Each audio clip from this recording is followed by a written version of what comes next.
Всем привет. Запустил я тут кино на вечер, скажем так. Man of Medan, Dark Pictures, антология. Поехали. Так, одиночная игра. Я ее уже проходил, но, по-моему, всех спасти не получалось.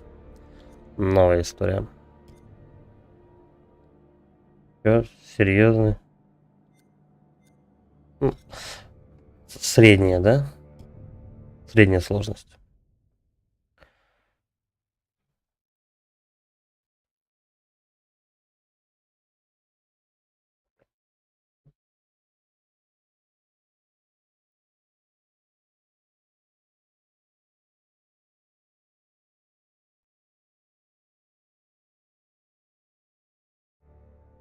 Надо было кнопку нажать, сижу, жду. Думаю, загрузка.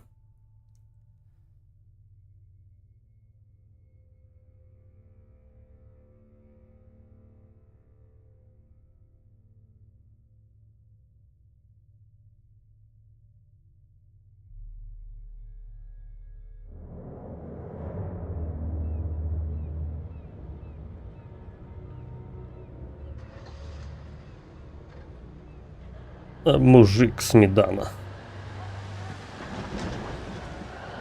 Или медовый мужик.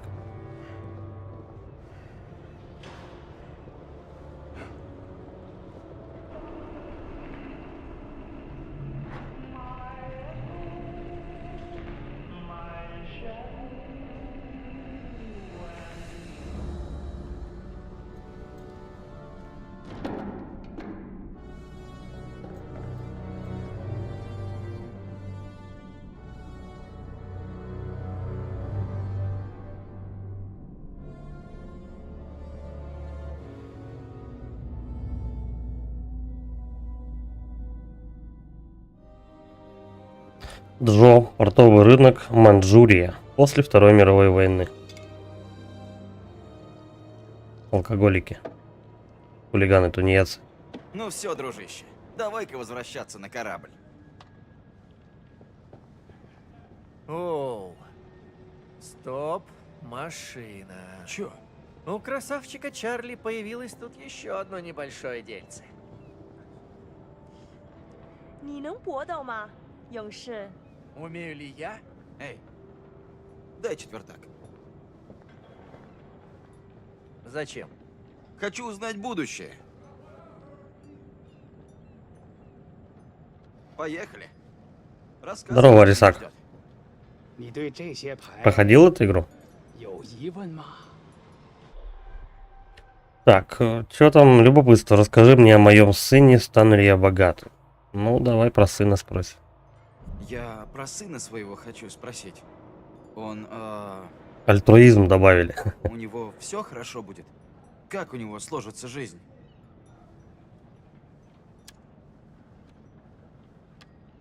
Красным драконом. Тоху Луна Найт, что это такое? Что за игра?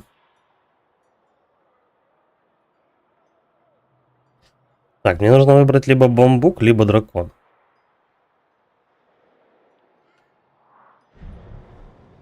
Не знаю, давай дракон. 看这张牌，告诉我，你看到了什么？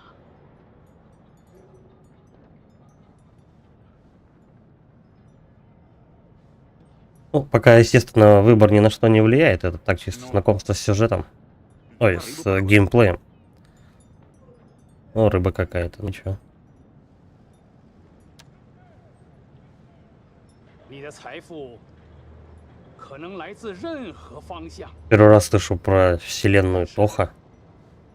当这样的风吹来， Надо глянуть потом. Что за игра такая? 死亡和厄运肯定会随之而来。 Смерть? Это как? Что А этот значит? чел знает и Как китайский язык? понимать? Какого черта, а? Отойди. Дай мне попробовать. Да ну. А селенок хватит? 你能比你的朋友打得更好吗，勇士？ Драки? О, Metal Gear Rising. Да, да. Тогда открою счет. Несколько обзоров смотрел по этой игре. Но ни разу, кстати, сам не проходил. Сейчас Но попробую. она, говорят, сложная. Там вот именно боевка, и причем боевка там кривая, и от этого сложность. Что надо-то? Ударить. А, ну вот сюда ударяем.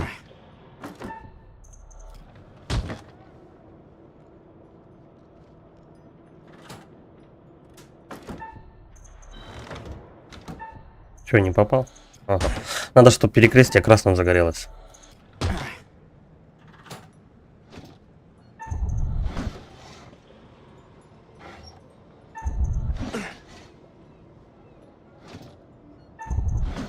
Странный у них аппарат такой. 我以为你说你可以搏斗。 Че такое? 谢谢你来玩。 Ладно. Have a nice day。 Попа не взорвется, от нее у меня попа не горела, Эй, как от Чак, секира. нам на корабль, М. а то окажемся за бортом. Погоди, хочу еще один вопрос задать. Слушай, нам правда пора. Надо как-нибудь тоже будет и смелости, так сказать, набраться и пройти Metal Gear Rising. Она же, по-моему, никак, да, вообще к Metal Gear отношения по сюжету не имеет. Вроде да.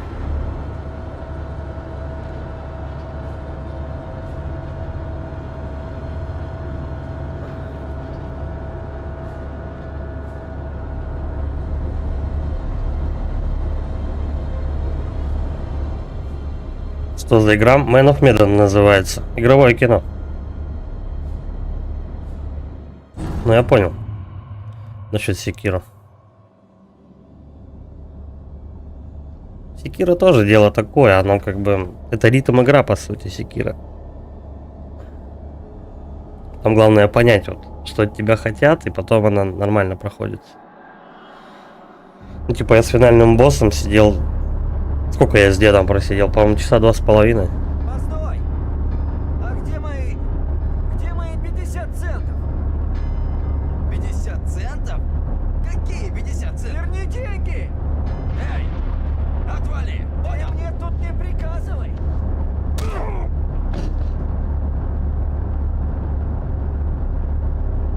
Вот мое медицинское заключение!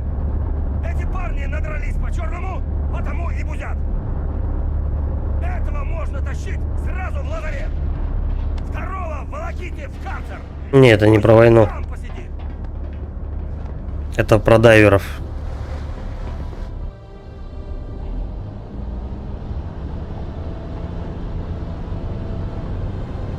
Чё? Metal Gear Rising, Критом это... Standing Here.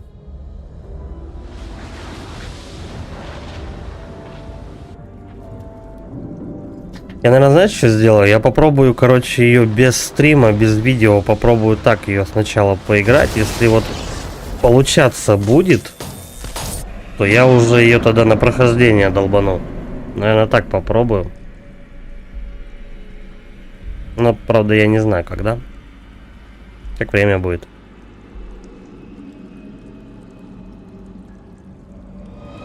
Так-то проект интересный, вот единственное, что там кривая боевка, вот отсюда сложность. Это немного отталкивает. Ну, типа неохота лишний раз психовать, знаешь. Но посмотрим.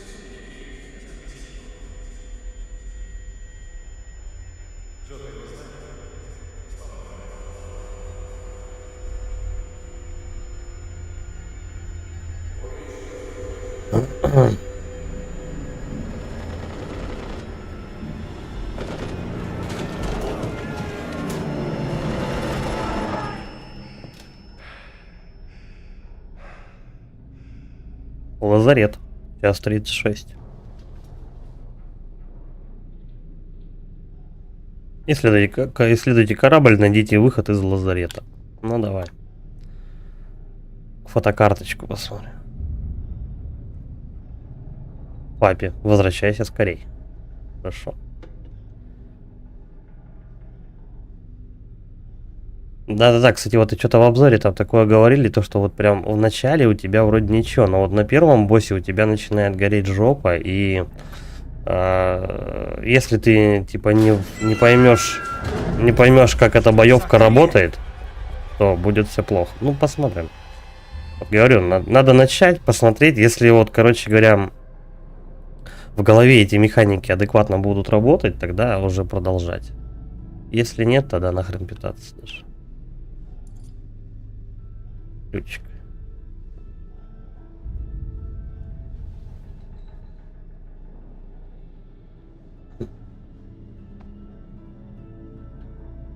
Подожди, а его можно как-то повнимательнее смотреть?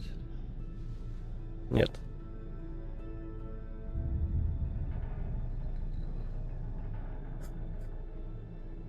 Движение и удар. Она ж в каком году-то выходила? Третья плойка, да, примерно? 9-й год. 9-й, 7-й, что-то такое.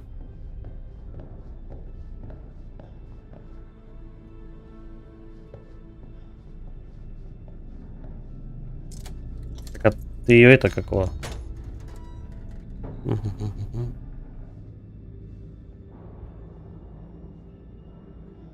Ну, на машина Армстронга, это этот босс там какой-то.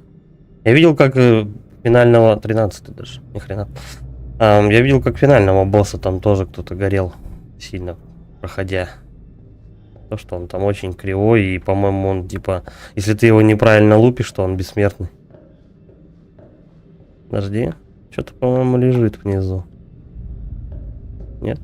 Ничего нет. А куда он смотрит? Вот он прям пялит вниз куда-то. Ладно, не хочет, как хочет.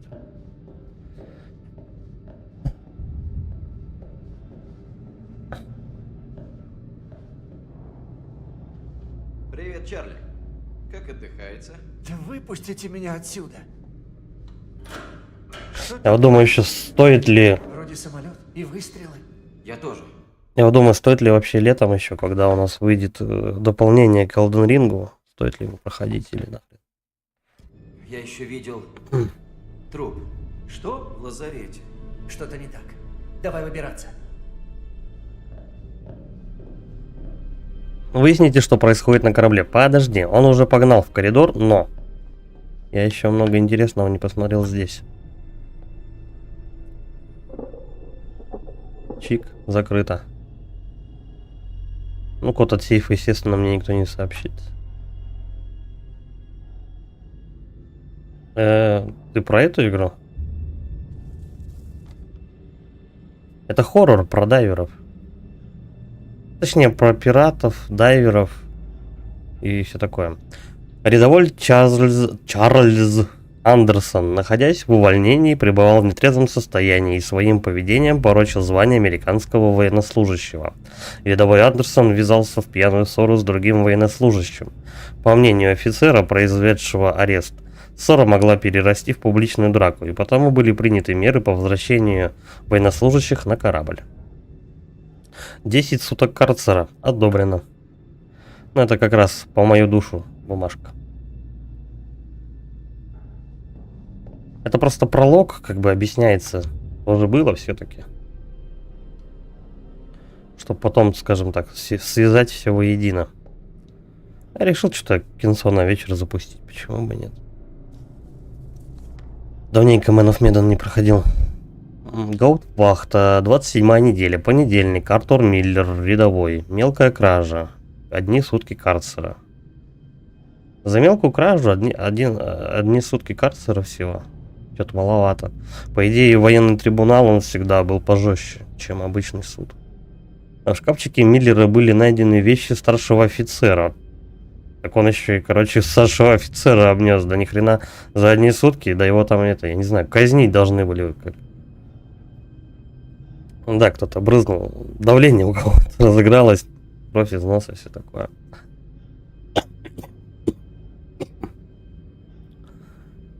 За кражу офицерских вещей, по-моему, там это, ну, тем более во времена Второй мировой должны жестко по-любому были карать.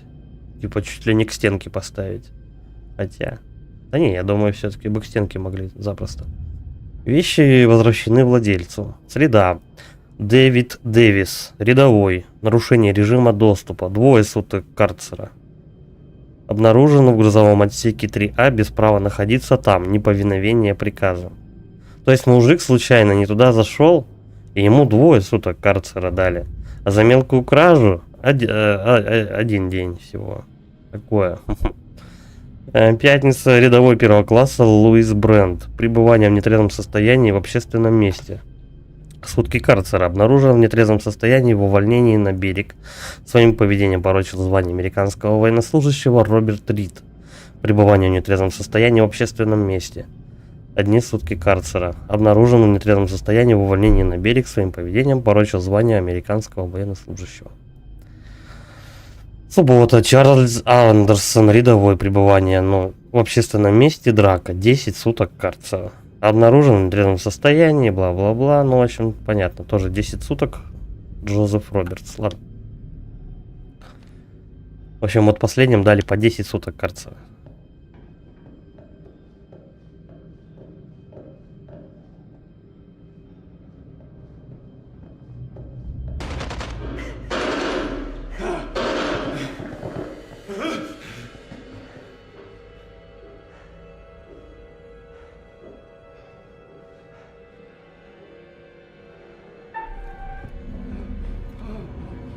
Вот этот момент, кстати,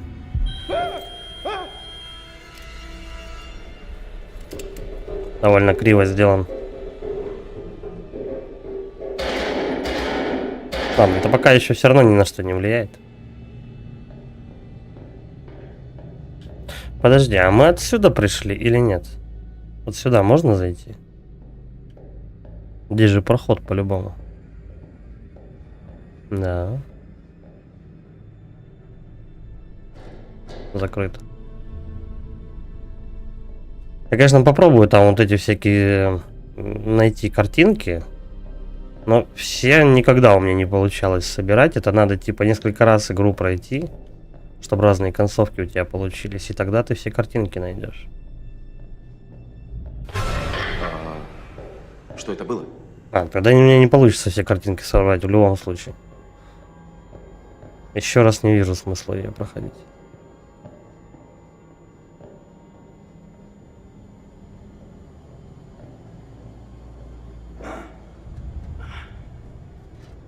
Эй, Чарли, сюда! Блин, надо было туда сходить еще. Ладно. Твою мать! Не говори. Какое-то безумие. Я вот назад хочу, там еще вправо был проход в коридоре. Меня уже, наверное, не пустят. Ну-ка, чел, двинься. Не могу. Ладно.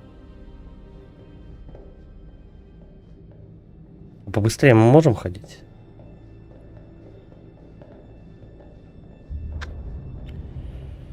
Господи. Еще Окей. помощник. Кому-то повезло. Да ладно, Бакли. Я недавно видел его в столовой, он был здоров как бык. Вот Наелся и спит.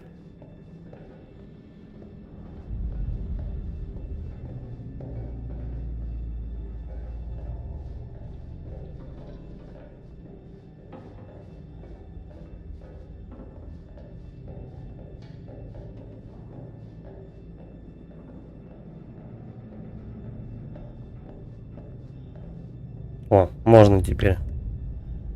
Теперь можно быстрее ходить. Давай теперь сюда пройдем. За челом пока не идем. Закрыто. По-любому закрыто.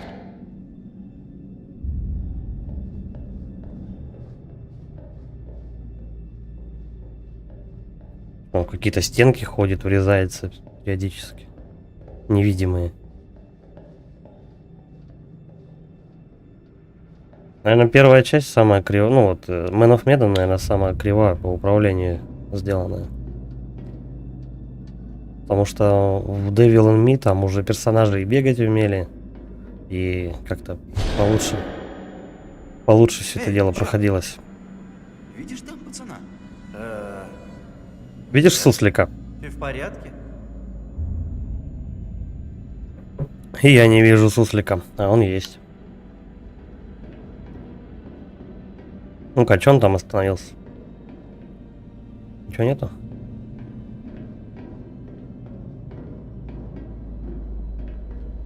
Давай, наверное, к ребятам подойдем. У них тут вечеринка, я смотрю. Чарли! Иди сюда.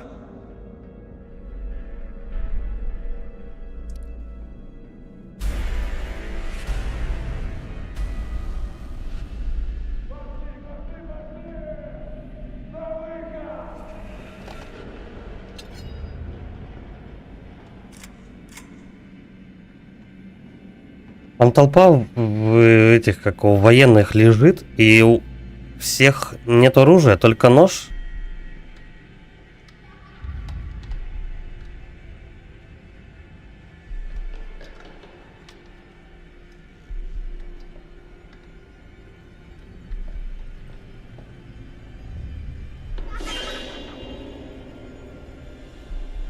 Перебухались, ну да.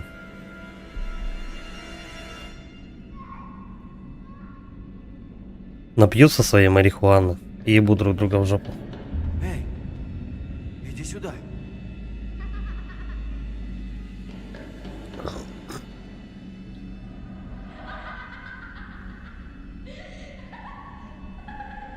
Только не это. Чарли! Чарли и шоколадная фабрика.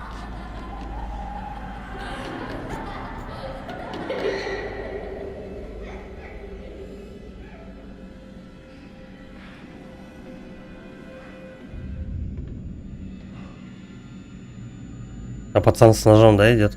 Ну точно. Омен. Давай, драка на ножах.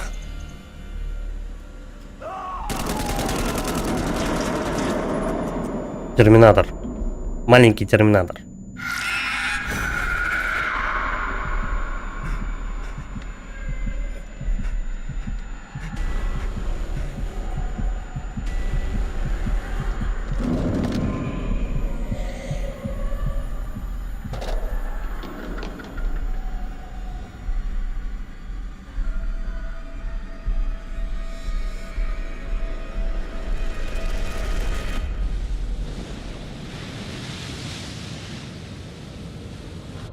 СОС!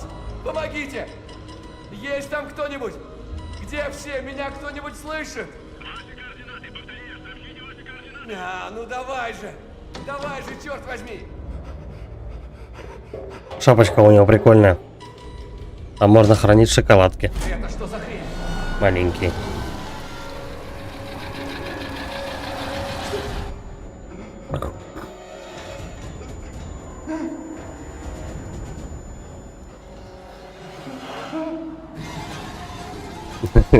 Телом Христа.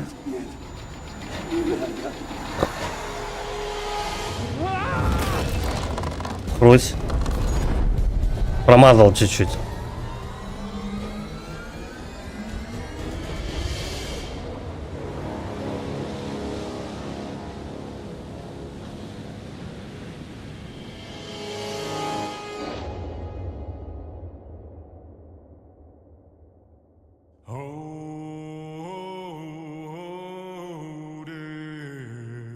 Ну да, или так можно что-нибудь хранить.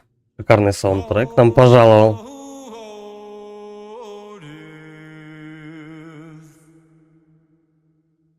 Won't you spare me over till another year?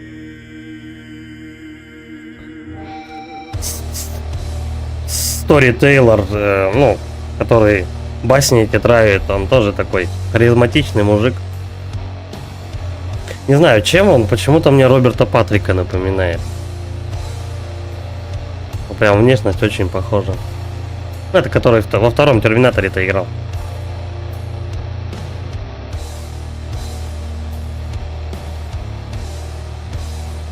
Well, what is this that I can't see? With icy hands getting hold of me. Well, I am death, none can excel. I open the door to heaven and hell. Да. Ну, из США вроде. Не берусь утверждать, но, по-моему, он американец. My soul is doomed, so keep me well. As long as God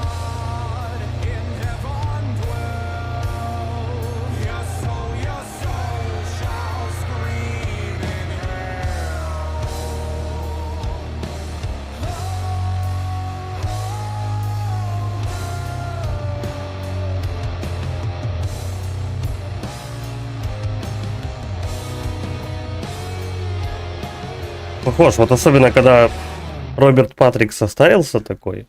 Вот он прям один в один. Но это не он. Точно, я гуглил. Приветствую. В моем хранилище.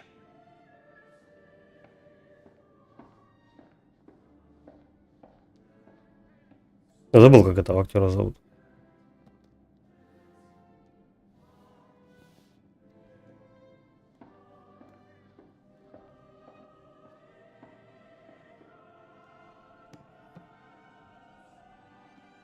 Я хранитель.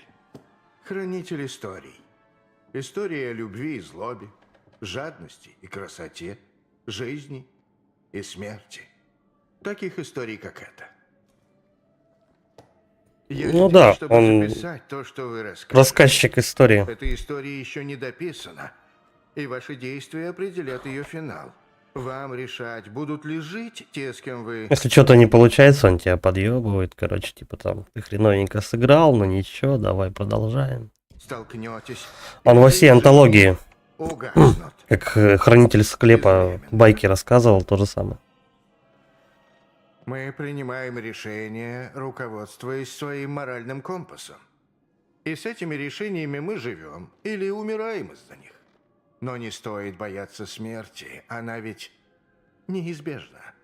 Такова плата за прожитую жизнь. Рано или поздно ее отдает каждый. Но никому не хочется платить раньше срока, правда? Как и в жизни, у действий будут последствия. Ваш выбор непременно будет влиять на других. Я буду наблюдать за вашими успехами. Не вмешиваться нет, но если попросите... Первый смогу сезон дать вам закончен. подсказки. Я вот жду, когда выйдет Вы еще знаете, второй сезон. В этом мире Второй сезон, что-то они обещались то ли осенью 24-го. Ну, в общем, эти игры всегда осенью выходили. Вот 4 штуки есть. Это Man of Medan, Little Hope, House of Ashes и Devil in Me. И вот пятая должна быть про космос, что-то там. Она очень, вроде как говорят, будет похожа чем-то на Чужого. Вот такое что-то. Sci-fi, короче, хоррор, короче говоря, типа того. есть картины, которые покажут вам возможное будущее. Сумеете найти и изучить их, и они помогут вам принять лучшее решение. Или точнее решение, которое приведет к нужному вам результату. Я прощаюсь, но скоро мы встретимся снова. Причем, кстати, в каждой части есть отсылка небольшая на следующую игру. То есть они даже немножко взаимосвязаны. И иногда в некоторых катсценах, точнее в одной какой-то катсцене в каждой игре, вот этот сторитейлер, он там на заднем плане где-то мельком появляется, короче. Типа он присутствовал на всех этих историях, во всех. Типа был независимым слушателем, скажем так. Warhammer 40 тысяч. Ну да, возможно, нам будут его показывать. В стиле хоррора. Я бы глянул, было бы прикольно. У нас будет возможность обсудить ваши выдающиеся достижения или ошибки, которые вы совершите. Ну, нам опять напоминает то, что каждый выбор важен. Все повлечет за собой развитие событий и так далее. То есть играйте внимательно, аккуратно. Брэд, Duke of Milan. Французская Полинезия. Ну и нам как раз показывают команду наших болванчиков.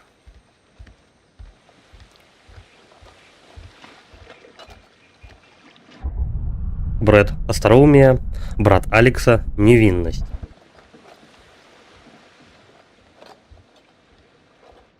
Девственник еще, короче.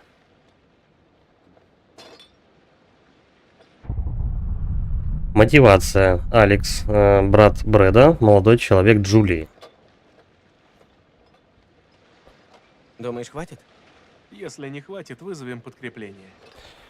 Слушай, А если тебе такой, как тебе такой микс по вселенной Warhammer, Souls-like с элементами хоррора? Было бы вообще офигенно.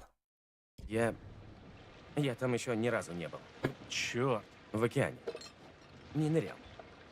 Ты мог бы показать, как это делается? Ты серьезно? Ну, Я бы еще головоломки да. какие-нибудь добавил В смысле, хорошие. Ты серьезно не взял ни одного урока по дайвингу? Просто переключи Клаус, здорово. Так, смущение. Мне неловко, а обида, мне надо было работать. Давай смущение. Как-то Чего? неловко было учиться одному. А ждать, что я тебя буду везде за ручку водить, нормально? Он тостор нас шарит за вселенную Ты Вахи. хоть знаешь, сколько эта камера стоит? Братан, полегче. Что? Джулия и Конрад, они... Ну это, как сказать, капец богатые. И? Париться из-за мелочей не круто. Не хочу жалеть, что взял тебя. Меня пригласили, либо я плохо схожусь с... Меня пригласили. Что? Взял меня? Серьезно? Меня же пригласили. Бля, у меня зависть Пригласила поднялась. тебя. Отношения обновлены. Ну-ка. Ага, мы с братом ругаемся потихоньку. Джулия? Ладно. Ага, она хотела тебя видеть. А я хотел показать ей, как ты крут. А ты не крут. Будь крутым. Сечешь? И чё, о чем я? Мадфак. Встречай кавалерию. Круто. Извини, что сорвался, просто... Учеба в меди сплошной стресс. Да неужели? И еще мы давно не виделись с Джулией. Сам понимаешь. Всего 2 недели тяжело. Сопереживание. Давай Да, немножко понимаю. мириться с братом немножко. Все нормально. А? Ха, да. Но по сюжету я бы на месте Алекса со своим братом-очкариком бы не Это, ругался. пожалуй, лучше куда-нибудь припрятать. Точно. Бухлишка ныкает. Маленький говнюк. Эй, слушай, Сколько там бутылок пива? 6, по-моему. И чё это? Они на всю толпу собрались?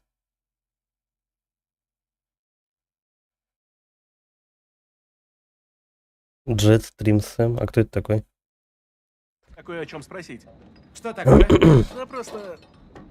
Я тут пытаюсь принять одно важное решение. Блин, они реально на такую толпу взяли 6 бутылок пива.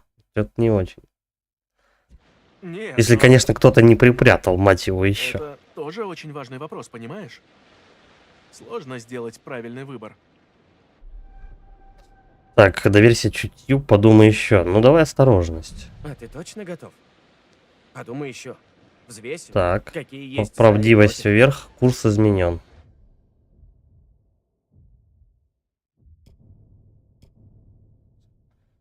Ну-ка, подожди. Ладно. Привет! Джулия, сестра Конрада, девушка Алекса, безрассудство и волнение. Конрад, брат Джулии, спокойствие, проветчивость.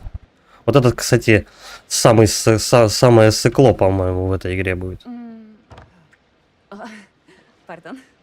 Конни, это Алекс. Привет. Чё, как? Ну и, конечно, в каждой истории должна быть какая-нибудь такая блондинка не совсем умная. Берегись, сестренка. Здесь дамский угодник. Рад встрече, Конрад. Это, кстати, Брэд, братишка. Привет. Брэдли! Мы будто знакомы, я столько о тебе слышала. Ну да, Сколько? аналогично. Скучал? Чувак, давай по пиву, что ли? Каждую секунду. О, Прошло слишком много секунд, ковбой. Девушки не любят, когда... у меня не морская болезнь, спокойствие. Ну давай, да, круто, давай бухнем, йоу. Круто. Супер. Я люблю пиво. У тебя снаряга была лучше. Прости, малыш, очень слабо. Конрад, отношения вверх. Ему понравилось то, что я с ним бухнул. Ты Е, птица высокого помета. Полет. помета. Не занудствуй. Раньше уже погружался? Он не много раз. Да ни разу он, наверное, не погружался. Чё врать-то? Вообще нет. Сегодня я впервые нырнул. Первый раз? Круто! Эй, это будет не больно. Обещаю. Конрад, отношения вверх все равно. А если бы я соврал, это, возможно, бы повлекло на какие-то другие события. Ну, типа, Капитан этого... он же соврет то, что он много раз погружался, и на это могут быть какой-то акцент. Типа то, что... Ну ладно. корыта. Плиз, капитан Дюков Милан. Смелость, нетерпение. Это бой-баба местная прям. Предложила бы вам располагаться как дома, но вижу... Шортики-то не жмут. Готовы отправляться в море?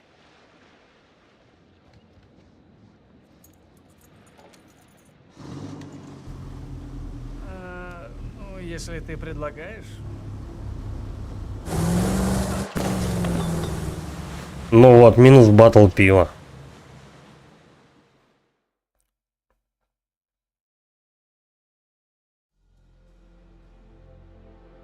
Главное из всех только его уронило. Все стояли просто не шелохнувшись просто. Ну, один уже блюет. Не держи в себе. Пустой дом лучше, чем злой хозяин. Ты, может, хочешь прилечь? Да. Пожалуй, надо бы. Да уж. Так, мы играем за Алекс. Может быть, вот здесь? Далековато от курса. Я думал про запасные точки, если на камере ничего не окажется. Я раньше не слышала про рэк, который вы ищете. Обычно в таких местах полно дайверов. Да. Этот не такой. Просто если будет поздно, можете в других местах погрузиться. Я знаю крутые точки. Брэд все рассчитал. Брэд был так уверен. Да давайте оптимизм. Брэд всё Чё рассчитал. Если он душнить-то? говорит, что Рэк там, он там. Нет, ну решать тебе. Но знай, вечно солнце светить не будет. Пойду помогу Конраду и Джули. Флис минус отношения. Что у вас?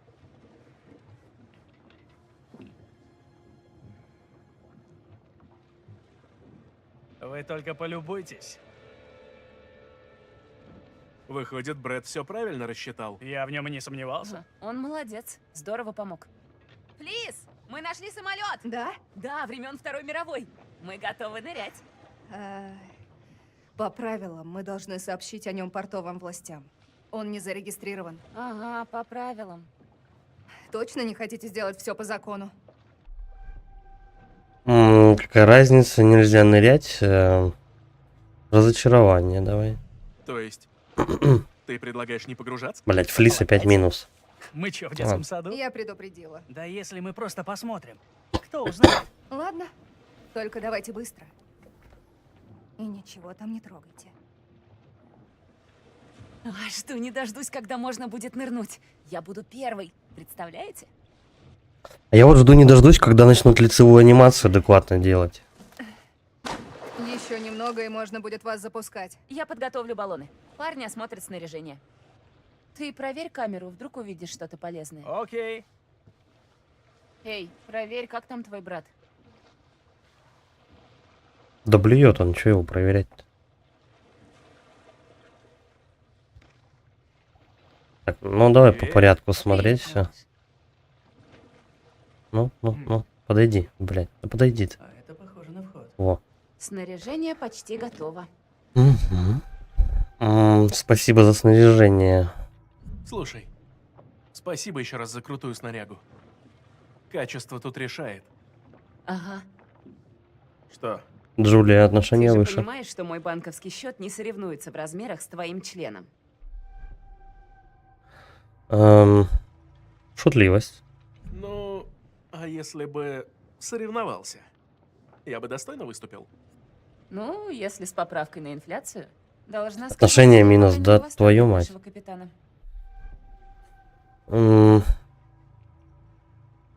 Пока не будем гнать Понимаю волну. тебя. Но давай не гнать волну. Что? Брось. Не стоит сейчас с ней ссориться. Если еще хоть раз она заговорит о том, что нам не следует нырять, все. Ей конец. Как хочешь, только не провоцируй ее.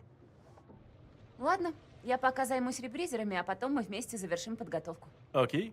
Скажи, когда будешь готова. Так, Ладно, с этой потрещали. Теперь с ним давай. Есть небольшая дыра. Посмотри.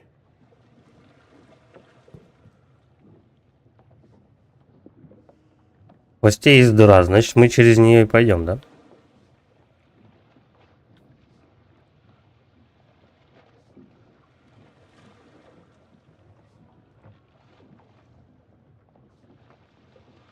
Угу.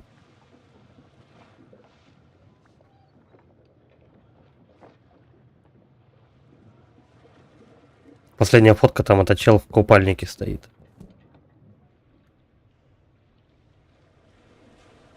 Погоди.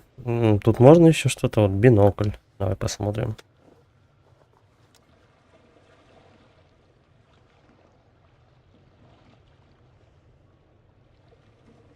Такое плавает. Поплавок. А, это, наверное, метка, то, что куда, где нырять надо.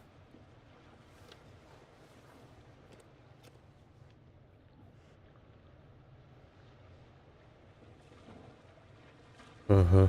Теперь пойдем с капитаном потрещим.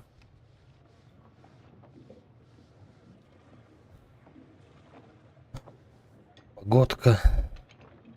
Пользоваться умеешь? Нет, не умею. Не надо его трогать, ладно? Ладно, как скажете. Чего орать-то сразу? Ну-ка, документики лучше мы ваши проверим. Фелисити Дюбуа. 83 год рождения, ныряльщик, бла-бла-бла. Указанный инструктор имеет право проводить занятия по погружению с аквалангом с разрешения Федерации аквалангистов. Тут и печатка. В смысле что-то не то? Он что, блин, специалист по документам?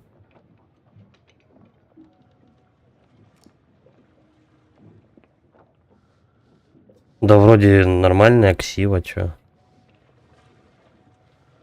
Привет. У нас тут правила не просто так придумывают. Вам стоило бы об этом помнить. Извини, что так вышло. Да. Ты прости, что так вышло. Все немного на взводе. Просто мы давно уже планировали эту поездку. Понимаю. Но есть же правила. И законы, и обычаи. В этих душные правилах люди. Нет ни одного случайного пункта. Сколько на твоем счету погружений такого рода? Самоуверенность. Давай так. Но нырял к паре Не раз. будем давить на Не нее. эксперт, но опыт имеется. Если это твой первый незарегистрированный рэк, имей в виду, что нужно следовать определенному протоколу. В конце концов, это может быть солдатская могила. Тревожить ее незаконно и аморально. Ну, про мораль не надо говорить высокомерием. Промолчать просто. Давай так. Знаешь что? Я вас не держу. Просто соблюдайте там правила. И постарайтесь, пожалуйста, не подставлять мою задницу. Не, ну она уже должна была по факту согласиться, потому что мы уже приехали. Сейчас уже нет смысла душнить, как бы, и говорить то, что ай-яй-яй, давайте власти позовем и расскажем все. Что это вообще такое? Корабль, что это такое? Угу. Нам пока показали первый возможный вариант событий. Ведение открыто. Ребята, баллоны уже готовы. Да подожди ты, я иду. Мне же нужно очкарика проверить, как он там. Лежит весь, губастенький, облеванный. Чё как? Как дела? Да ему по кайфу Извини, вообще. это пиво меня подкосило. Он выпил-то полбутылки. Строгость, надо быть умнее. Сочувствие, Эй, давай. Давай Всё это сочувствие. часть приключения. Извини, что путаюсь под ногами. Да ладно тебе. Эту поездку не так просто испортить. Отдохни пока. Вылезай, как полегчает. Это все, что надо было с ним сделать? Закрыто. Кто туалет запирает на корабле? Что за сволочь? Так. Похоже, Джулия взяла с собой все. По-моему, кто-то шарится по чужим вещам. Если б не цена, запах и запах. Но она счастлива.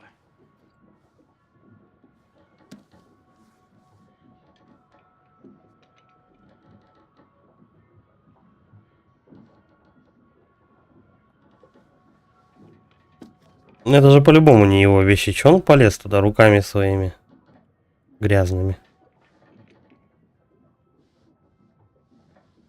Все, да? Больше здесь делать нечего.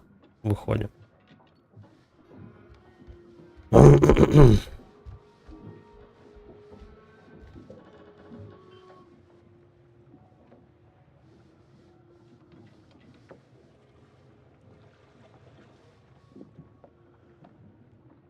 Как-то странно она сидит на стуле и смотрит вдаль. Она залипла, походу. Так, ну что, мы готовы? В общем, Ныряем? это ребризер.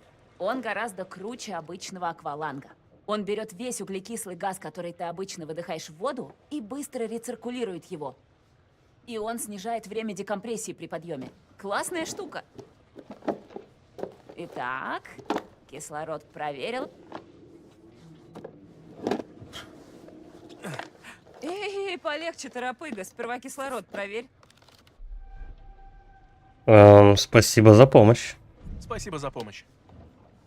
Ну ладно, рыбки, ныряйте, а я посмотрю, чем занята Флис. Веди себя хорошо. Капитан, вам старт. Что взять? Дубинку или фотоаппарат? Блин, я не знаю. Давай фотоаппарат. Ты с камерой? Я за главного. Давай сначала сфоткаемся. Все, детишки, можно нырять. Только не забывайте о правилах. Какая у нее мерзкая улыбка была.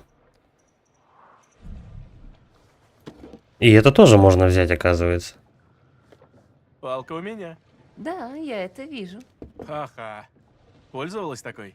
Против А если бы я взял палку, тогда, получается, я бы без фотоаппарата остался.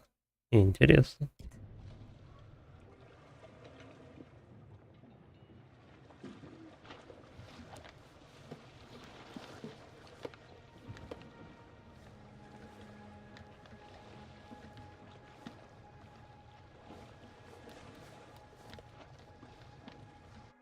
Маски у них прикольные.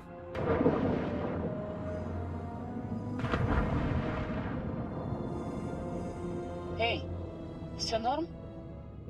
Более-менее.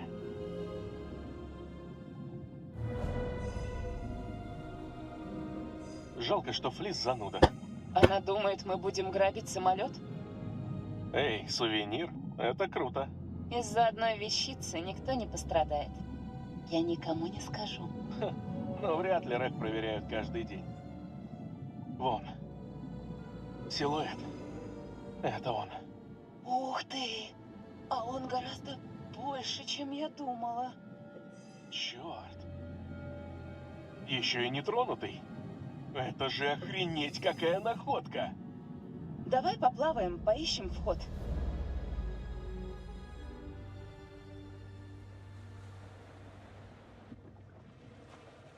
Ну, капитан, как насчет пинты со старпомом, С кем? С каких пор ты старпом? молотком, Нет, пылкий юнга? все равно нет. Твой щедрый красавчик-клиент просит тебя составить ему компанию за бутылочкой ледяного пива. А почему бы и нет? Мне нужна трезвая голова. Ну давай, трезвая голова. Класс. Мне пока что надо следить за твоими друзьями. Красивый Закончим капитан. дела, потом Деньги набухаемся. откуда? Долгая история. Не знаю. Не спрашивай девушку Ты в о курсе, что деньгах. невежливо спрашивать девушку о деньгах. Есть такое. Я просто сам подумал яхту купить, думал, может, ты расскажешь мне что да как. Одобрение. С удовольствием Если что, расскажу. Буду счастлива помочь тебе расстаться с любыми суммами. Знаешь что, я лучше позабочусь, чтобы Дюков Милан вел себя хорошо. Да, капитан. А у нее монитор не работает.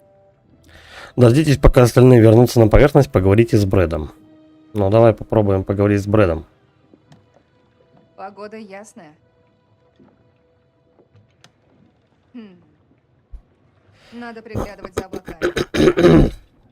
Хорошо, как скажете. Оу, становится довольно людно.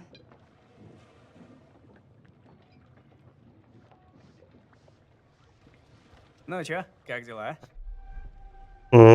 Расслабляешься? Ну, давай спокойствие. Судя по всему, ты уже начал расслабляться на полную. Я человек многих талантов. М, Жаль, Давай, что флирт. обаяния среди них нет. Мое обаяние, оно как бумеранг. Кажется, что его нет, а тут раз! И ты в отрубе. Ты несешь какой-то бред. Что-то не очень-то на флирт похоже. Надо следить за погружением, но... Мне надо следить за погружением, но буду рада продолжить этот разговор чуть позже. Я уделю тебе все свое внимание. Наедине. Правда? То есть Отношения с совместить Конрадом в лучше. приватной обстановке. Еще надо с ним поговорить? Ну, здрасте, капитан. Могу я чем-нибудь помочь? Вообще есть пара идей. О, я слушаю. Может, потом, если меня не выбесишь. Все, больше нельзя с ним говорить. Хорошо. Ну-ка. Ого, какой необычный рэк. Теперь не влипнуть бы в неприятности. Чего все смотрят эти одни и те же фотографии?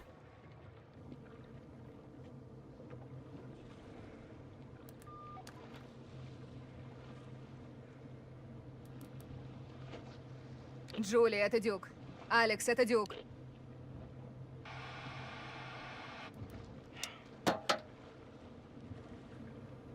Их не слышно, стоит забеспокоиться, я думаю. Но заодно посмотрим сейчас сначала, что за судно тут плывет. Кто-то неподалеку.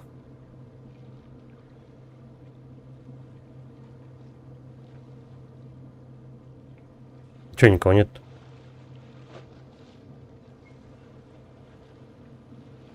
Ладно.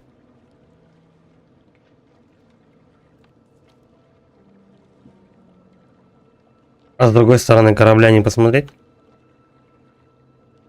Ну, типа, только с одной стороны может кто-то приплыть. Все. Она, короче, оставила сразу же резко попытки вызвать их по рации. Ну, давай еще раз Привет, посмотрим. маленькая метка. Какими ветрами тебя принесло? Ладно, пойдем вниз, сходим, может быть, там что-то надо сделать.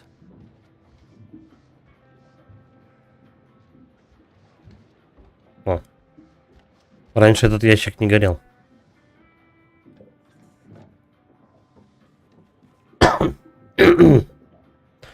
Felicity Дебуа. Номер счета. Уважаемая мисс Дебуа, настоящему уведомляем вас, что вы не выполняете обязательств по внесению регулярных платежей по вашему личному кредиту.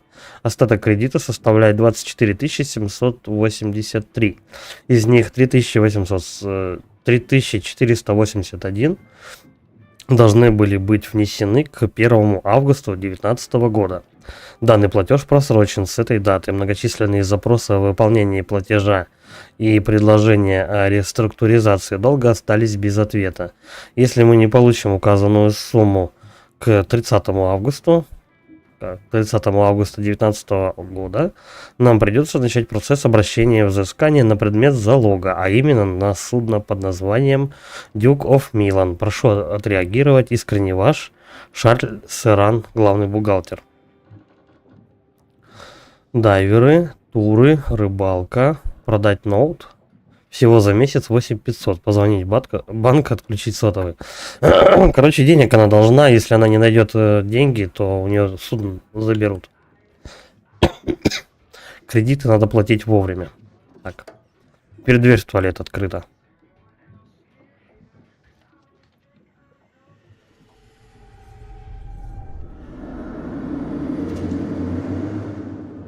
Зачем я их тут держу? Показали, как кто-то на кате уезжает. Вот на этом. Крис! Смотри, там лодка.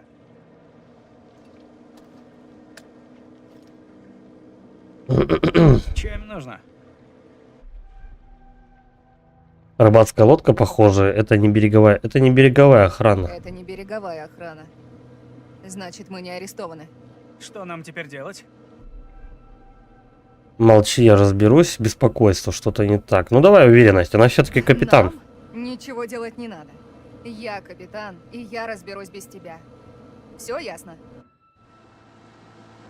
Это никак на отношения не повлияло, ну ладно.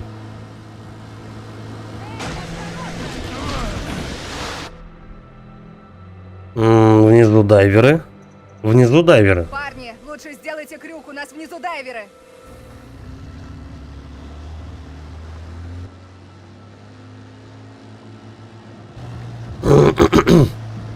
Вы нам лодку повредили, видели? Посмотрите. Мы можем это легко уладить, не волнуйся. Что скажешь, баксов 10 хватит? О, понял, виноват. Пусть будет 20. Зря он так выделывается, Ой, конечно. ну блин, хочешь сказать 30? Можно и 30. Вижу, с вами не поторгуешься. Лады, вот, держите. Я иду в банк.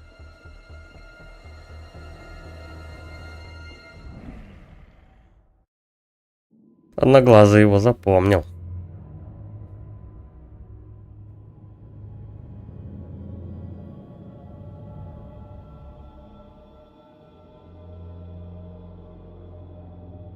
А чё связь не работает? Они перед погружением должны этот момент были проверить как минимум.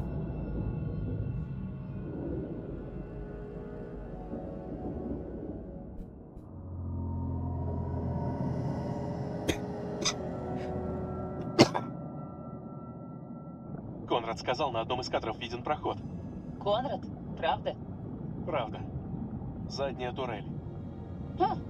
Молодец, Конни. Кони Лингус. Турель, мы пролезем здесь.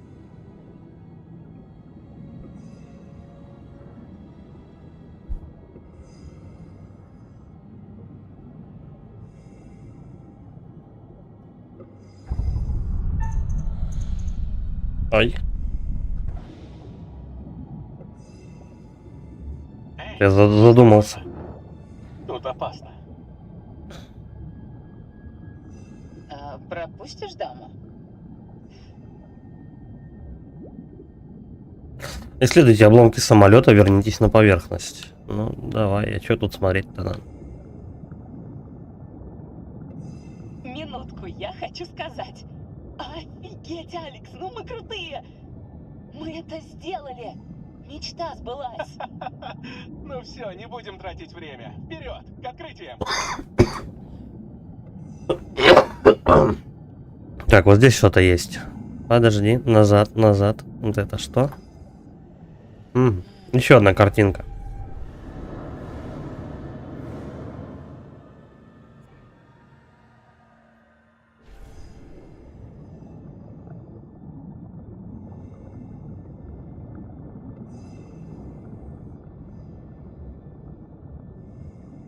А если мы сюда поплывем? Это выход? Ну да. Ничего особенного тут и нет.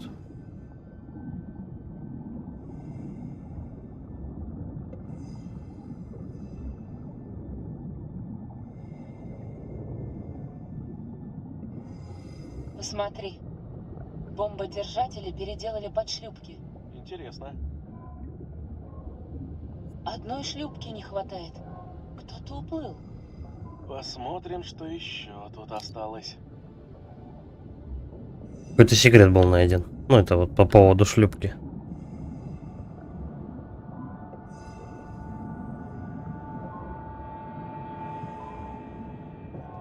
О боже!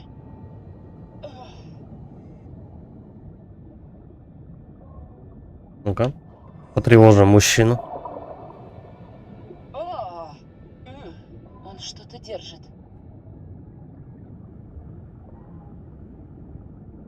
Фотография.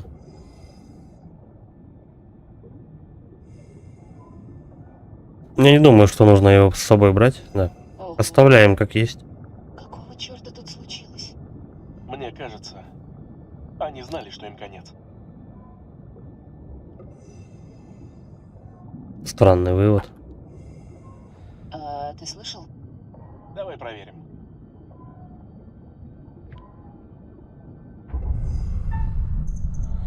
Куда надо? Вот, сюда. Серьезно? Это так работает? Электрической палкой надо в дверь долбануть, чтобы она открылась?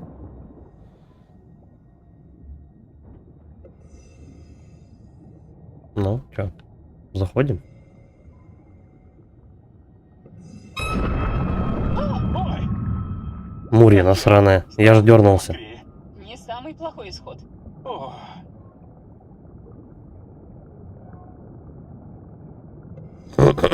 пилот и второй пилот. Наверное. В авиакатастрофе мне бы умереть не хотелось. Но у него сзади голова пробита.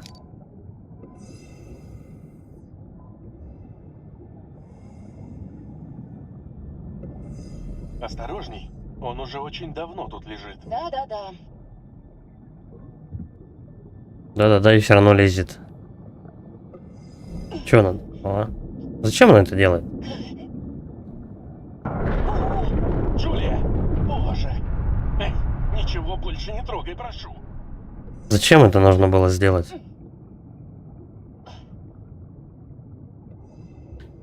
Подожди, я еще хочу. Есть там еще что-нибудь? Это единственное взаимодействие, которое можно было сделать тут. Тупую взять и рычаг потянуть на себя. Зачем? Корабль двинулся. Всё, давай, выходим. Как это? Я застрял, походу.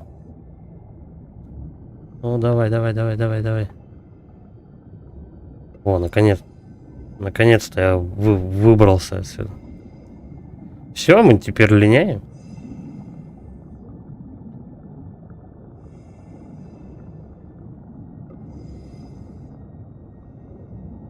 Это все, что мы хотели тут сделать? То есть плыть несколько часов, чтобы сделать несколько фотографий? 2 штуки это.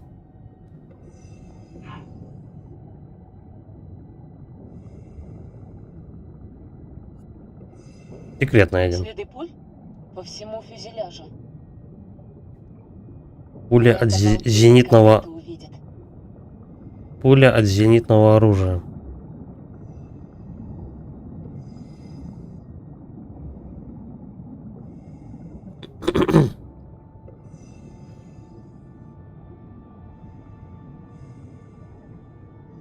Джулия, стой! Тебе придется снять всю снарягу. Не надо. Там очень тесно. А вдруг ты застрянешь без ребризера? Может, это немного опасно. Ну ладно, легкомыслие. Погнали. Будем забирать. Мне кайф. Все хорошо. Кайф? Серьезно? Я просто беспокоюсь о тебе. Не С Алексом бойся, отношения в минус пошли. Давай. Быстренько туда-обратно.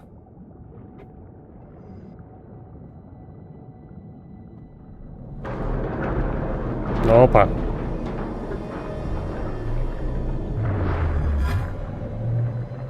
Пропускаем.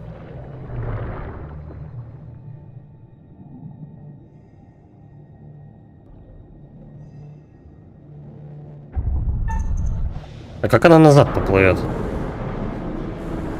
А.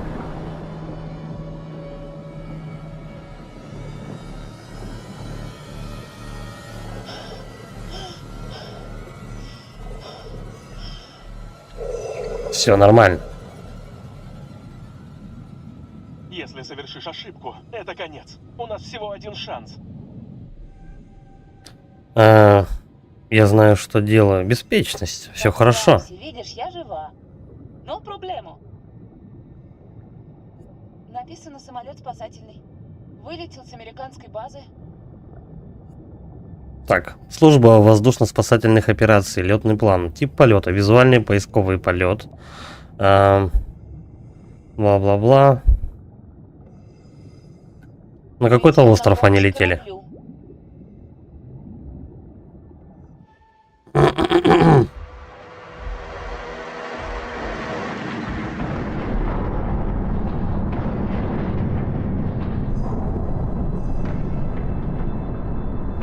отсюда выбираться. Срочно!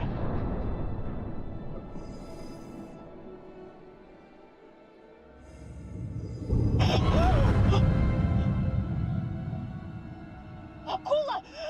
Здесь акула? Ну иди сюда! Темноперая серая акула. Мы ей не интересны. Поплыли. Кстати, у них же электрическая палка была. Куда она делась? Она один раз ей долбанула в дверь и Постой. как будто выбросила просто. Ладно. Я... Что с тобой? Что-то не так? Ну... Я не уверен. Я хотел кое-что с тобой обсудить, но... Сейчас не лучшее время. Какой-то странный кокетство, давай. Что, неужели встал важный вопрос? Ах, да неважно. Давай уже подниматься.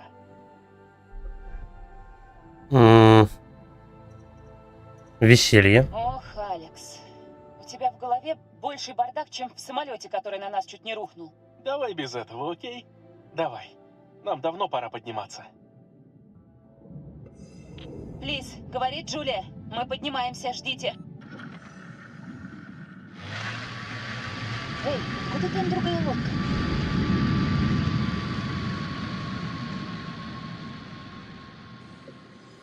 Это пираты. Джулия, плановая декомпрессия. Эй, Черт! что за хрень, нам надо подниматься. Стой! Не Плановая торопимся. декомпрессия. Да-да-да. Осторожность, осторожность. Черт, ну ладно, без нее нельзя. Иначе будет кессонная болезнь. Учитываем. Разработчики разводят в данный момент. С ребятами будет наверху все в порядке. Надо это. Слишком долго. Неуверенность, да? Без паники. Главное, без паники. Господи, как же это долго, просто пытка. Еще несколько секунд. Все, можно. Давай, давай. Эй, что там у вас творится? Что здесь такое? Ничего такого. Все уже нормально. Доллары плавают. Произошел небольшой случай с нашим барбекю. Боже, а мы думали, яхта взорвалась. За что? Тревога, что там за лодка? Да просто да. Что там за лодка была? Рыбаки проплывали мимо и зацепились за трос. Неважно. Пустяки. Вы лучше скажите. Что-нибудь нашли? Ну, мы нашли самолет. И он гигантский. Там столько всего. К сожалению, не потревожить его нам не удалось. Как? Почему? Ну, вообще из-за троса. Черт. Все плохо? Ну, начнем с того, что кабины там больше нет. Просто не знаю, что сказать. Так а мы-то тут ни при чем. Ну почти. Надо было руль не трогать, конечно. Ладно, задача выполнена этой сцены конкретно. Нужно было не получить белобрысой девчонки, не получить декомпрессию. То есть кессонную болезнь не заработать, иначе она умрет позже.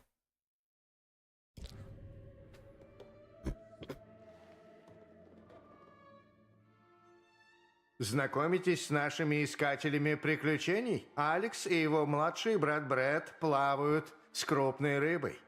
Как бы их тут не сожрали. И Джулия – любовь всей жизни Алекса. А он ее любовь. А Конрад – храбрый парень, не так ли? Или, может быть, самоуверенный? А вот и капитан Флейс. Сильная, решительная, упрямая. Как будто между ней и Конрадом что-то есть.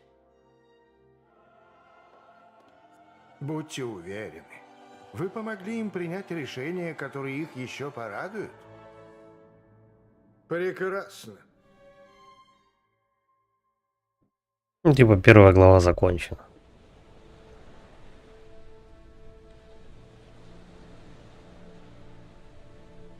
А самолет реально целый? Как ожидалось. Да, он реально целый. Мы как в прошлое попали. Ух ты! Ну, то есть в такое альтернативное прошлое, в другом измерении, где все на дне морском, и вокруг рыбы, водоросли и акулы. Акулы? Простая рифовая. А я все равно испугалась. А Конрад Я бы тоже не испугался. собирался принести нам еще пиво. Ну, может, подумал, хлебну для рывка, потом напился. А как напился, так и про нас забыл. Ну и выпил все, что там было, в одно лицо. То есть подобный феномен уже наблюдался? Да, я за ним годами наблюдаю. Пойду поищу. А, мы из самолета пулю вытащили. Да? Я внизу оставила, можешь глянуть.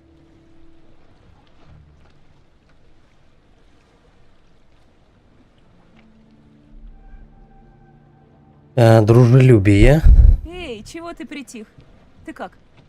Да я тут задумался о нашем безумном погружении. Такое не просто в голове уложить. Вот так опыт. Вот уж точно реально безумная. Моя жизнь теперь не будет прежней. Офигительно. Ну, хоть что-то. Ну, чуть-чуть на плюс идем в отношениях с Алексом. Тебе запомнится. Эмоциональность. Запоминаю каждую поездку. Я помню каждую минуту рядом с тобой. Знаешь, ты лучшее, что со мной случалось. Романтика. Я люблю тебя, Алекс. А Угу. Значительный прирост. куда все делись? Пойду гляну. А ты тут подожди. Эй, а где мой брат? Или Флис? Не знаю, я как-то отвлекся. Идем поищем. Идем.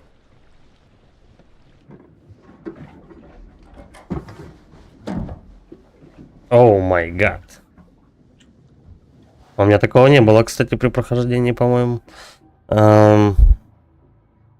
Озорство. Патруль! Там береговой патруль! Что? Скорее наркоту за борт! За борт наркоту! Живыми не дадимся! Да какого хрена? Ей не понравилось это. Братец, ну ты дал! Джулия, серьезно, это сейчас глупо было. А, точно, пиво. Я уже несу.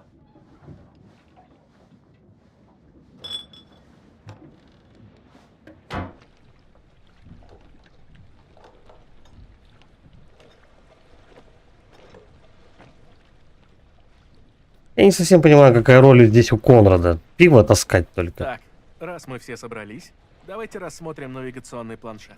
Может, поймем, как сюда попал самолет. Где планшет? В твоей сумке. Ага, принесу. Эй, Подожди. Это что такое? Фотоаппарат. Ты какой-то загруженный. не, все путем. Прости. Я так задумался. А у нее, кстати, было другое выражение лица.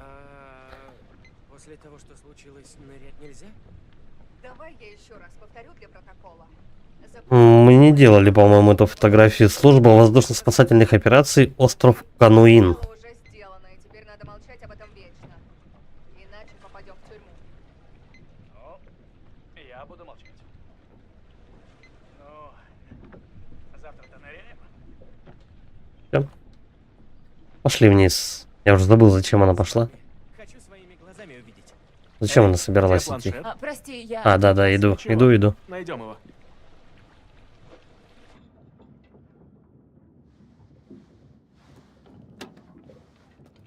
Есть. Идем. Иди сюда, красотка. Они же за планшетом пошли. Нас там ждут.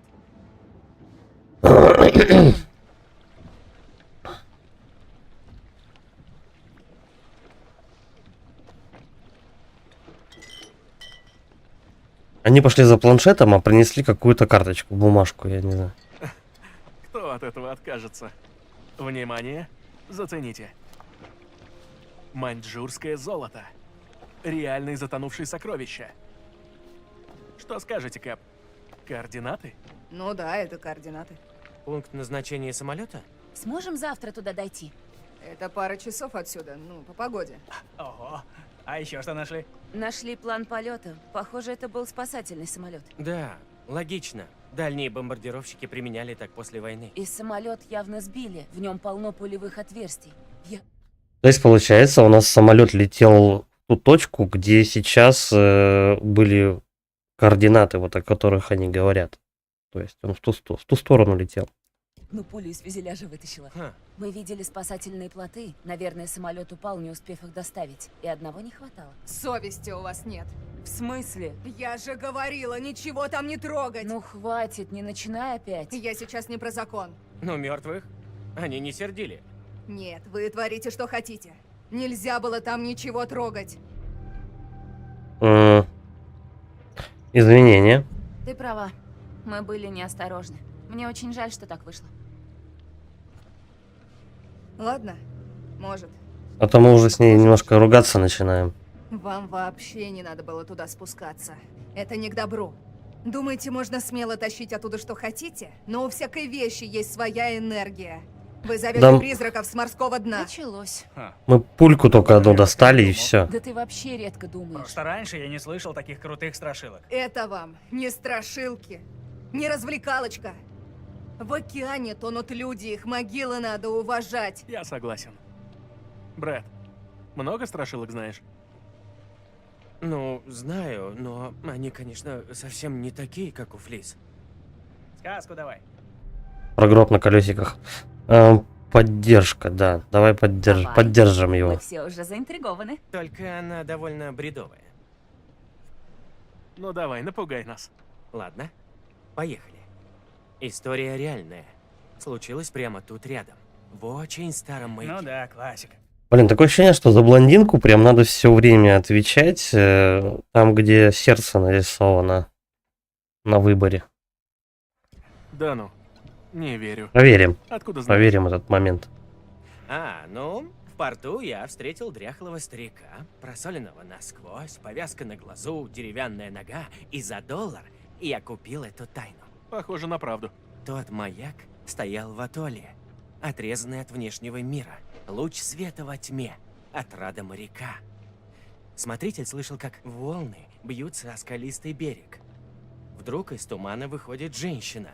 Она вся в крови и еле бредет по берегу. Без сил она рухнула смотрителю на руки, рыдая. Он привел ее на маяк и стал расспрашивать. А мужик-то молодец. Ловко. Веселье. Веселье, веселье. Только об одном и думает. А она говорит: я живу здесь, на маяке. Мои родители сейчас наверху. Внезапно. Смотритель, конечно, сказал: вовсе нет. Он много лет живет тут один. А женщина все доказывала, что ее родители наверху. И вот, они идут наверх маяка, а там, на полу, лежат мужчина и женщина, жестоко убитые топором. И тут топор. Но у кого в наше время есть топор? Рассказываю как есть, только факты. 2 человек порубили на кусочки топором.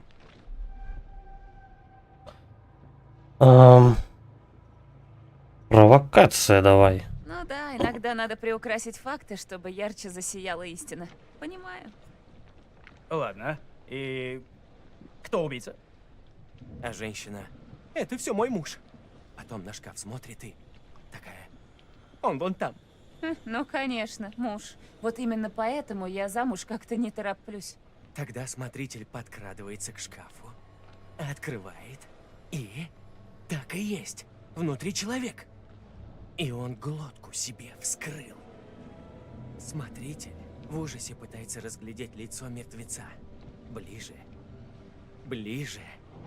И видит, что это он сам. Глаза у него вылезают, и он кричит. Ужас какой! Вот это поворот. Круто. Лихо закрутил. Признательность. Меня ты напугал. Здорово. В прошлый раз звучало получше, но сойдет. Ну ладно, повеселились и хватит. Надо ли... Кстати, а почему из них никто не обратил внимания на то, что гром долбанул? Типа погода портится, надо, по-моему, сворачивать манатки и уезжать оттуда. Поспать, а то погода портится. Не-не-не. Во. По стандартному морскому регламенту перед отбоем мы обязаны выпить еще по пиву. Это что еще за регламент? Это стандартный протокол морского надзорного органа, подраздел 1099. Ага. Где ж ты его видел? В интернете. А, на сайте про в любой непонятной ситуации пей пиво? Закон есть закон, мэм. А что, хороший сайт? Рубишь фишку, друг. Не, я пас. Можно как бы плыть и одновременно пить пиво. В чем дело? Почему это нельзя сделать?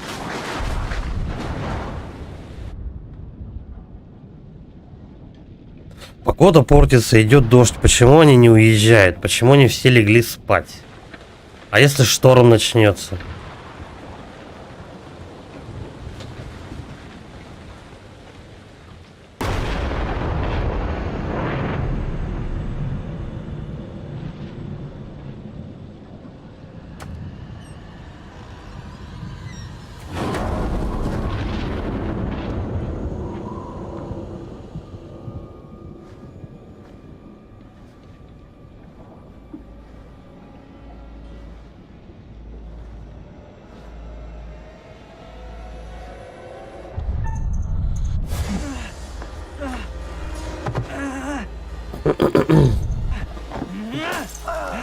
А если это его друг?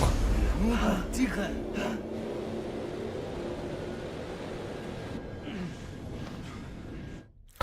Он лежал, спал, даже особо рассмотреть не мог, кто к нему подошел и тронул его за плечо, сразу же драться начал. И еще бутылку разбил. А если это правда его кореш, который решил пошутить над ним, ну почему бы и нет?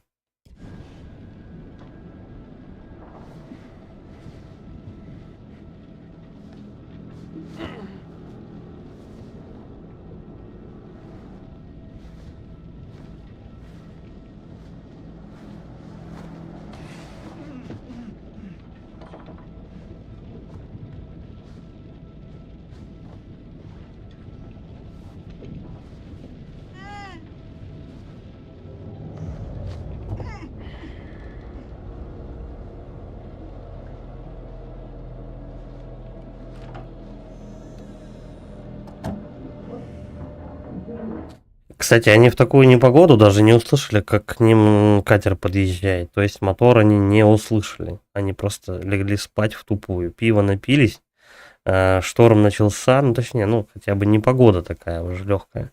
Это еще не шторм явно. Они просто выпили пиво и легли спать. Шторм их не волнует.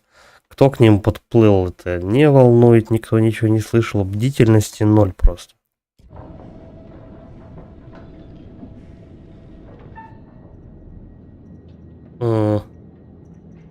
Кому? Вот ей давай, снимем ленту.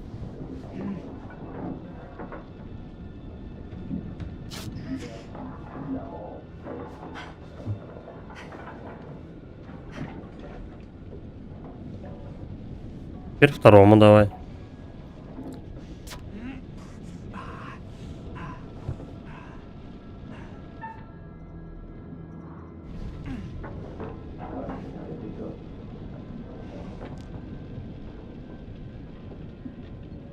На самом деле, я бы на их месте беспокоился не о том, что у них рты заклеены, потому что тех, кто их связал, они же могут зайти посмотреть, ну типа, чё? Кто вам разрешил рот себе освободить? Я бы, наверное, ленту оставил на месте, но поискал бы в этот момент лучше, чем руки развязать.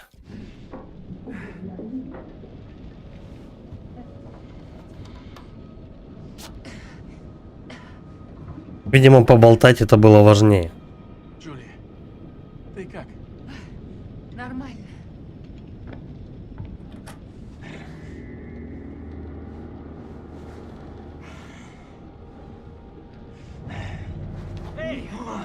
По-моему, этот безумный мужик может вполне убить дальше по сюжету двоих человек вроде. Стив, хватит!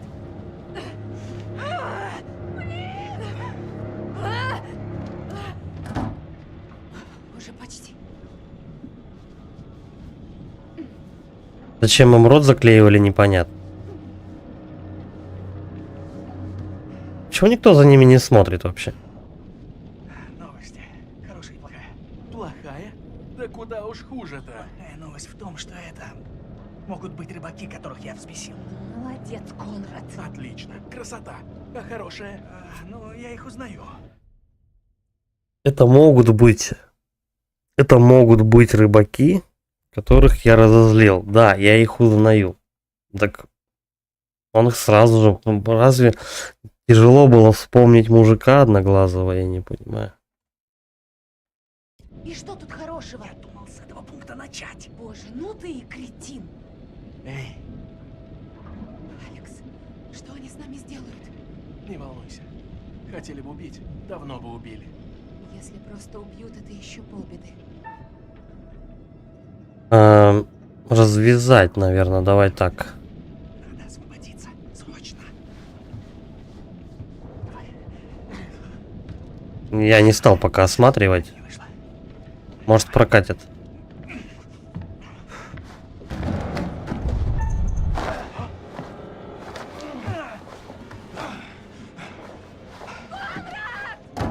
Никто не знает, что ты здесь, детка.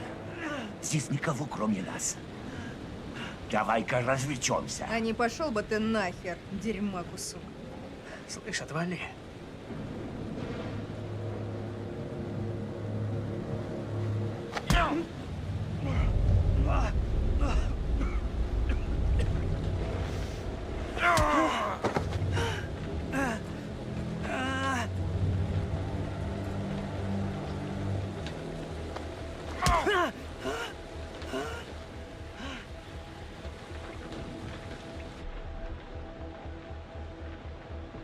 Серьезность. Чего надо, уроды?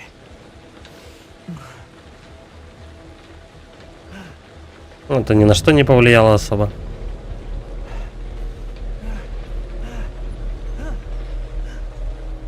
Стойте! Не надо, прошу. Слышь, ты чего? Остынь. Противостояние. Эй, я тебя убью!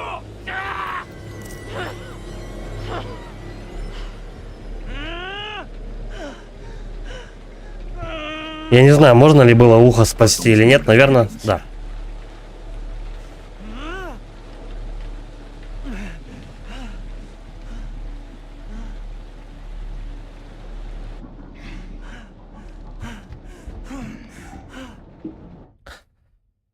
Зачем они приволокли его наверх?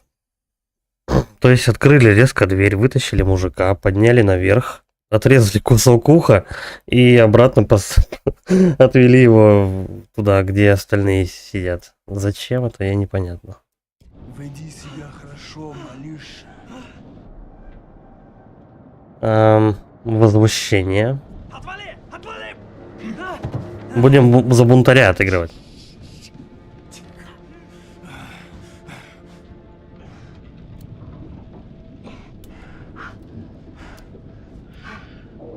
Джулия, они идут.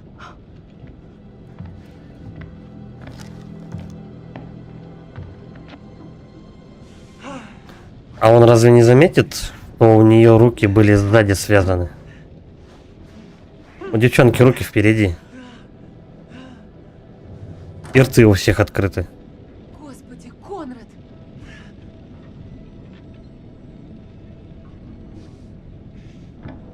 Я думаю, кусок уха можно было бы спасти. Ну ладно.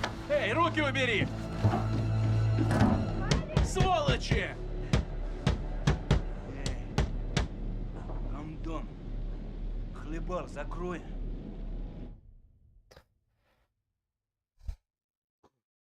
У них должны быть связаны руки. Но тут же он поднимается и бежит, стучит рукой, которая должна быть связана. Они что, не контролируют процесс?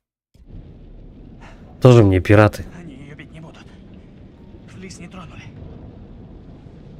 А Флис, я смотрю, с ними прямо спелась. Брэда видел? Да. Не бойся, он прячется. Давай. Повернись.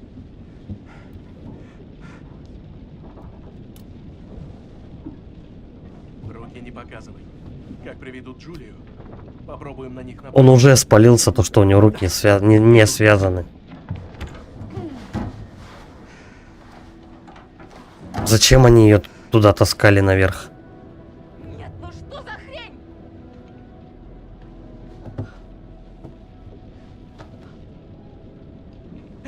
Эй, ты как? Что с тобой делали? Ничего, не трогали меня. Они спрашивали о родителях. Что? Сколько у них денег?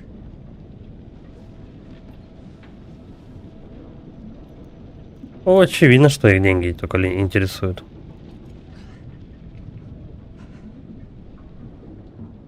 Теперь будем ждать, что они решат с нами делать. Да, у игры как бы у сюжета много вопросов. Не состыковочки.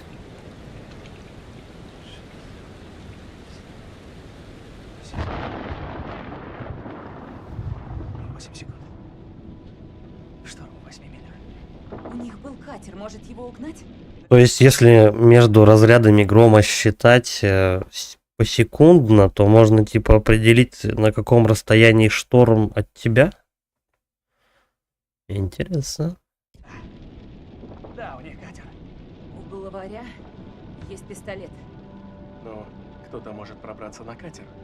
Дать сос. Так, агрессия, да, наверное? Нет, подожди, оптимизм. Я смогу пробраться на катер. И я залезу на катер. Чувак с пистолетом и не заметит, пока я не уплыву. Это важное решение.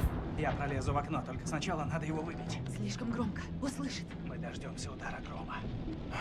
Отлично. И я вылезу в окно и на катер. А вы пока отвлеките их. Конрад, ты смотри в оба и двигай на катер. Ладно, пошли. Подожди, а зачем его выбивать? И можно же... А что, оно так не открывается совсем? Стекло-то наверняка какое-нибудь бронебойное просто. О чем ты думал? Вот там... Подожди, это стекло должно открываться. Я там видел этот газлифт. Оно открывается. Газлифт вот сейчас, где голова у этого чела. Что за хрень? Конрад, двигай на катер. А сейчас его не прорисовали, этот газлифт. Так, давай, это внимательно надо. Оп, оп. Оп, оп. Оп, оп. Оп, оп. Оп, оп. Оп, оп. Так. Давай!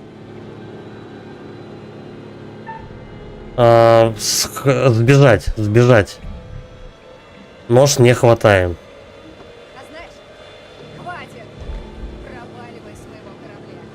Вали отсюда нахрен!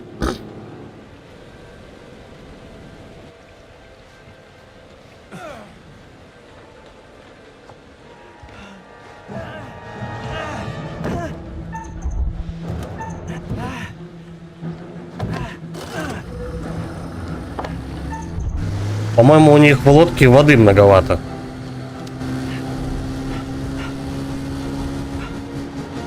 Твою мать.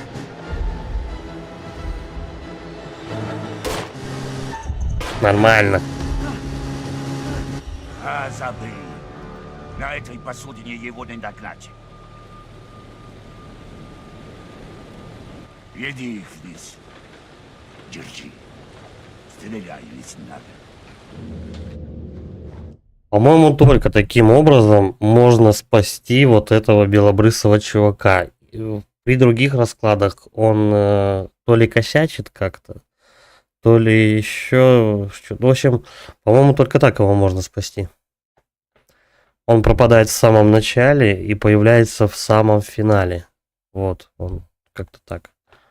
Если ты его оставляешь здесь на корабле, я вот точно не помню, влияет ли на то, что хватает он нож или нет. По-моему, если он хватает нож, он пытается напасть, и его вроде убивают. Вот что-то такое.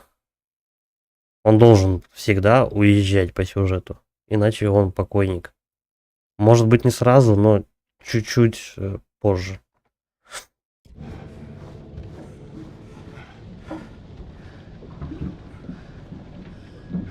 Садись. Вон там. Ты сюда. Сядь. Живо. Arrêtez, bande de cons! C'est mon bateau! Stop! Ferme-la, ou je te mets mon poing dans la gueule.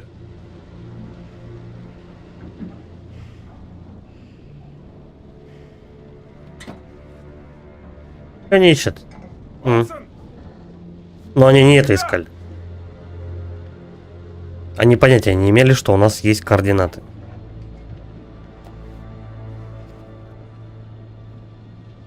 И кто из вас мне расскажет про это маньчжурское золото?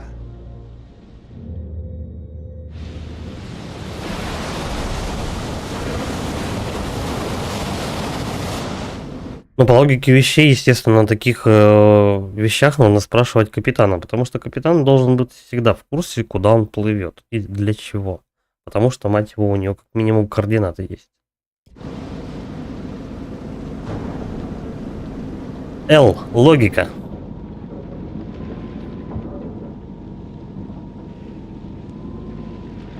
Теперь за нее играем.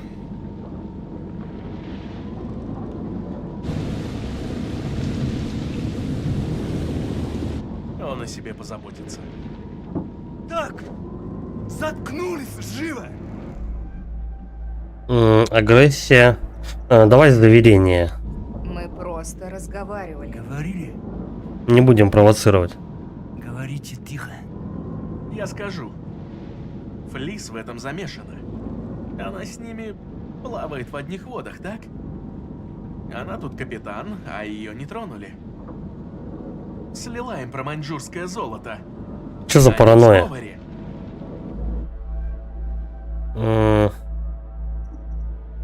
Смятение давай. Ушам не верю. Но мне оба варианта не подходят. Ну ладно, давай смятение. Что потеряла все, а ты меня обвиняешь? Вы все заодно. Это ловушка, и ты нас подставила. Эй, мудила, Неправильный выбор. рот закрой! Тихо, все вы!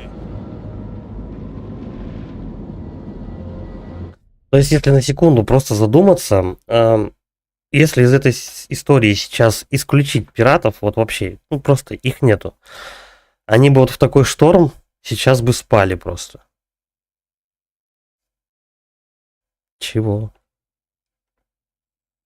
То есть они реально, вот как капитан просто положила хер на погоду и легла спать. Шторм? Да ладно, выспимся зато. Эй, за мной!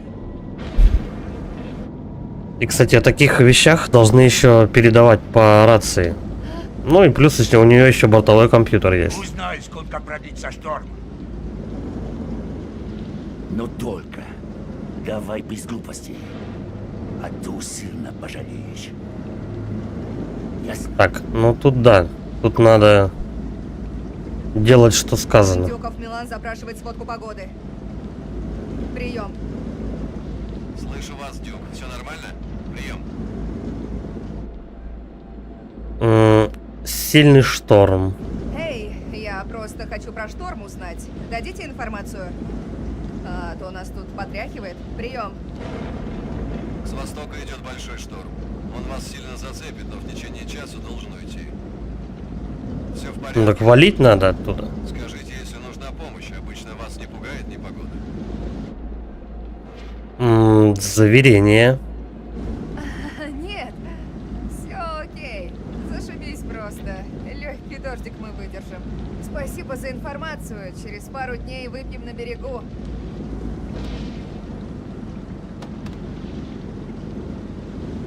А то ей тоже сейчас еще ухо отрежут. Она орать начнет о помощи. Спасите, помогите, сейчас пока не в нашей юрисдикции.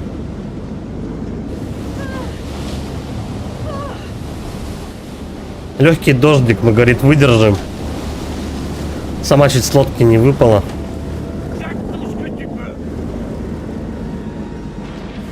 Разве им не нужно уезжать? Ну да, ладно, сбрасывай все. Какая-то жопа начинается. Помочь. Хвататься будем позже.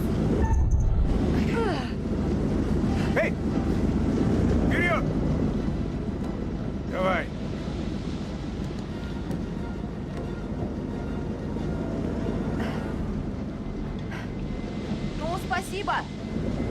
Кто-нибудь знает, где Брэд? Он где-то прячется? Конрад сказал, он прячется под койками. Подожди, а зачем они про пацанатов, зачем они про очкарика, про пирата говорят? При пиратах зачем они говорят? То, что там кто-то прячется. Вы что, дебилы? Взяли очкарита, вломили просто. Оптимизм, допустим. Ясно. Молчите об этом, он может нас выручить. А пираты стоят рядом и не слышат вообще. Лучше он будет там, чем с этими психами.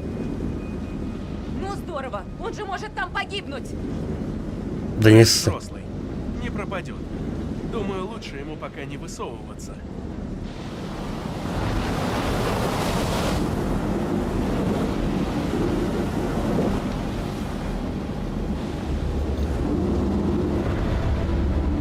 Нет, с очкариком-то все в порядке будет. Главное, что мы Конрада спасли уже. Бам.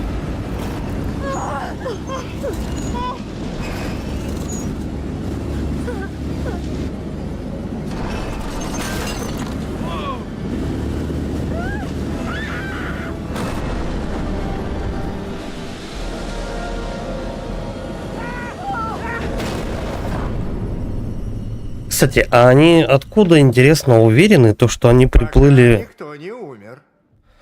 Откуда они уверены, то, что они приплыли по нужным координатам?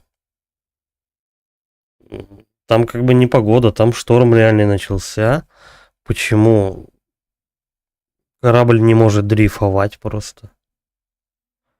И они оставляют свою лодку и перелезают на большой корабль тоже во время шторма. Зачем так делать? Чтобы просрать оба судна, я не понимаю. Все могло сложиться совсем иначе.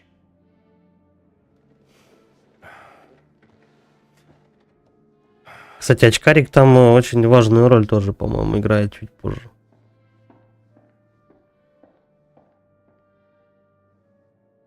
Вам удалось кого-то спасти. Ага. Риск оказался оправданным. Это На Конрад. этот раз. Но не подвергнет ли это опасности остальных? Скоро мы все узнаем. Верно? По доброте душевной я мог бы некоторым образом предупредить вас о том, что грядет. Хотите? Ну, тут особо, конечно, это ни на что не влияет, но ладно, пускай любопытство будет. Отлично. Он никогда нормальные подсказки не давал мне. Поэту. Венецианский купец, акт 2, сцена 7. Принц Марокканский достает свиток из глазницы черепа и читает. Не все злато, что блестит, вот что мудрость говорит. Теперь, когда напряжение достигло определенной высоты, полагаю... Подсказка это имела завуалированный, скажем так, посыл, то, что не все солнышко, что светит, типа того, вкратце. То есть не ведись на всякую хрень. Вы жаждете вернуться к своей истории. Но вот в чем дело. Все совсем не так, как кажется на первый взгляд. У нас сторителлер побухивает, что ли? Ну точно. Не следовало мне этого говорить. А зачем он флягу в книжках прячет? Что мамка не заругала, я не понимаю. Мог бы у себя в огромном столе эту фляжечку держать.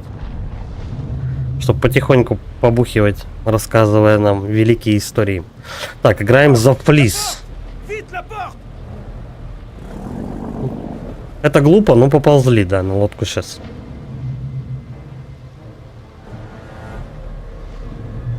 Точнее, не на лодку, корабль. Junior, retire la tête d'allumage.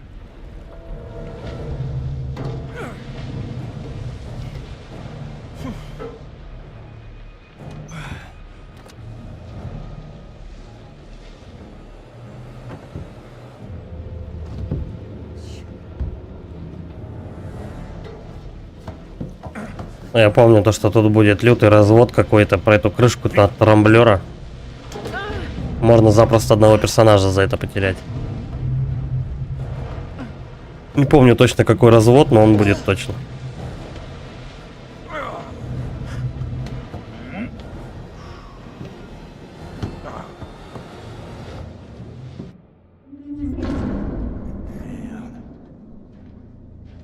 Mais on est où là?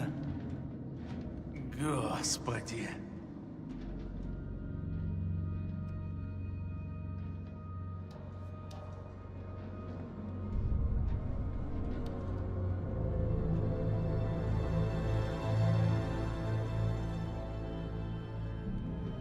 Не знаю, я бы раз 20, наверное, подумал, чтобы лезть на военный корабль в поисках золота. Ну, такое. Тихо, подвинься. Угу, туда идти нельзя. Хорошо. Да, я не... Да, я иду. Вы все! Туда!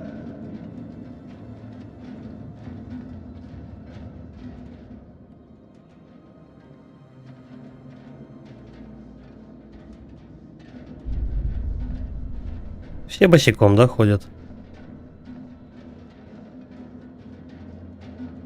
Про обувь никто не слышит.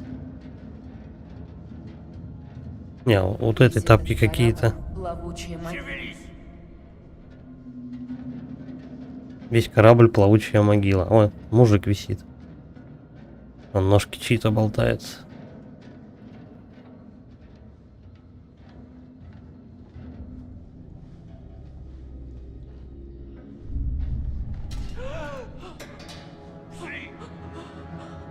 А браслет, да, потерял?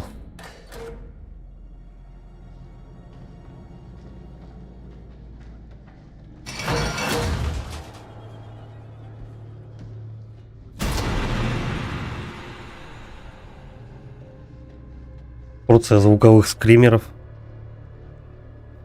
А, вот он проход. Не таким я себе представлял летний отдых. Я не подписывалась на этот ужас. Ну, я я буду по возможности. Тут я не помню уже, видишь, тут иногда такие коридоры бывают. Идешь прямо, да, допустим, тебе видишь проход. И прямо, и направо. Но если ты заходишь, короче говоря, допустим, направо, у тебя катсцена, и ты не можешь вернуться назад. Так что тут, по-моему, надо выучивать игру, чтобы прям все сразу обойти, одновременно просматривая каждый уголок. Ну, посмотрим, как получится. Крестик чей-то. А туда можно пройти? Нет.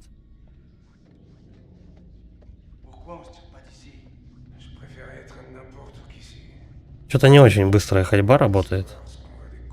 Она что, так идет? А нет. Чуть-чуть быстрее Что совсем. они теперь с нами сделают? Где-то тут кнопка горела. Иди сюда. О. Миллер. Я вот не помню, у нас в прологе Миллер был. Или это так, рандомная фамилия?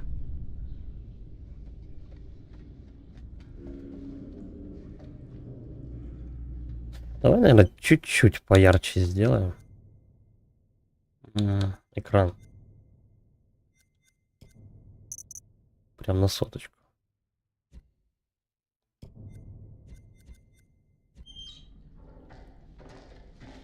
Иногда не очень внятно видно, что там тебе показывают. Что он там нашел? Я могу подойти посмотреть? Подойти могу, но ничего тут нельзя сделать. Дальше пошли. О, черт! Крысюка бегает. Интересно, а что тут крысы жрут? Типа корабль, если это 19-й год, корабль со Второй мировой, то есть корабль уже плавает 50 лет. Чем там питаются крысы, интересно? Они же не могут металл грызть.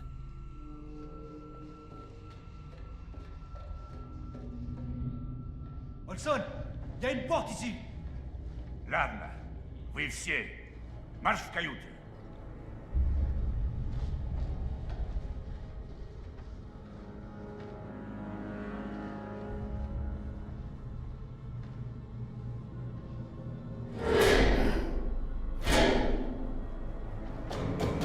Эй, тут совсем темно. Дай фонарик. Чем фонарь? Какой любезный пират. Но отсюда мы будем уходить через вентиляцию, по-моему.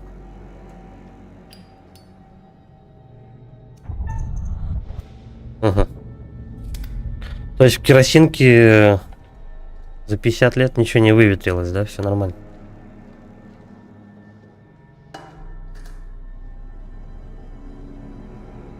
Черт возьми, что это за место? Просто надо учитывать тут момент, то что воздух-то соленый, и отсюда у нас разложение металла должно быть гораздо быстрее.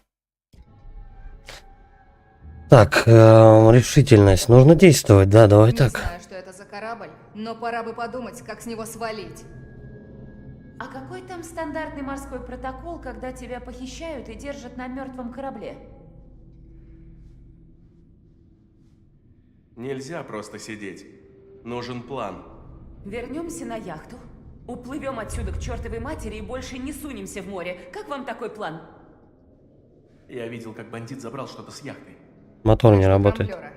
Это важная деталь. Без нее Дюков Милан не поплывет. Надо ее вернуть. Пока они ищут маньчжурское золото или что еще там они рассчитывают найти на этом плавучем гробу, нам надо придумать, как отсюда свалить. Плиз? Я хотел сказать, я, наверное, все неправильно понял. Не поняла. В общем, я несколько поторопился с выводами. Решил, что ты типа заодно с этими уродами. Или там... Но я... Дураку ясно, что это не так. Они обошлись с тобой ничуть не лучше, так что... Да. Хочешь О, как? переведу? Он извиняется. Ну, я... Ладно, извинения типа приняты. Окей. Окей. Так, обыщите отсек, выберитесь из отсека. Давай потихонечку обойдем все, почитаем записулечки и так далее. Один у нас чувак сторожит. Хотя, по идее, если, ну, они могли бы одного пирата оставить рядом с нами, возле двери, пасти, а остальные могли бы и золото пойти искать, раз уж они только за ним пришли. Эй, Знать бы, какой у рыбаков план. Золото надо забрать. Надеюсь, они меня прикончат. Серьезность. Они говорили о маньчжурском. Серьезность. на Наш Дике я капитан. слышала, как они говорили про какое-то маньчжурское золото. Вряд ли они вообще это планировали, пока не узнали про золото. Надо за ними следить. Мы будем в жопе, если они не найдут того, что ищут. Ну, что делаем?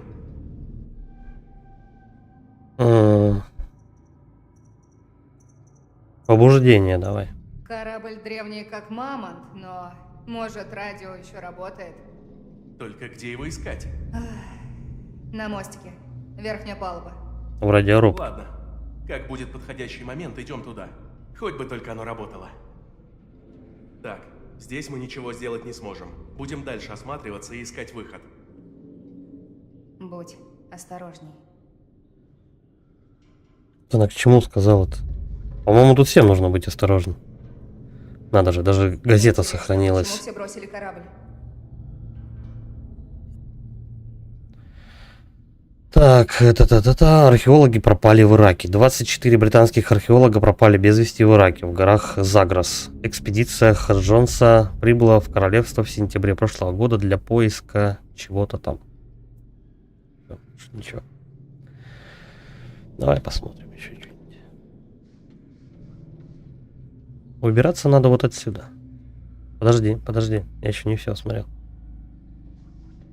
Здесь вон дыра такая здоровенная. Тут ничего. Вот картинка какая-то.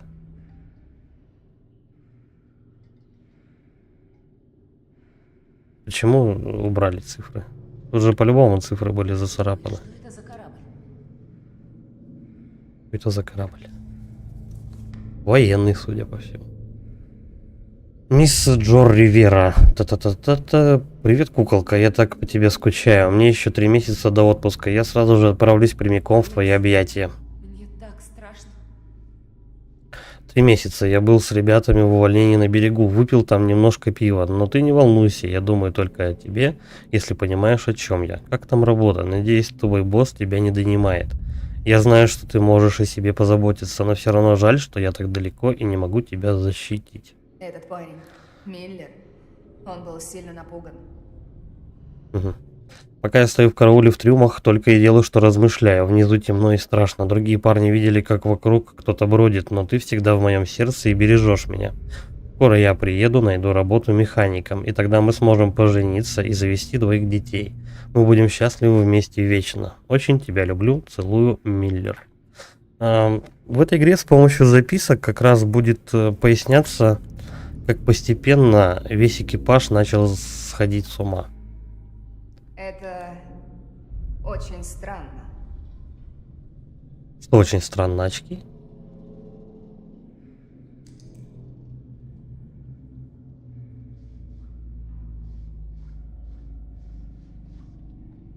Мне не надо поговорить с людьми. Не, девчонка не работает. Ладно, давай тогда погнали, ящик двигаем и выходим оттуда.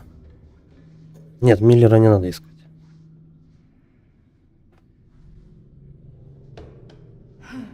В данный момент у них задача выбраться из этой комнаты и пойти в радиорубку, чтобы Эй, позвать на сюда. помощь. Посмотрите.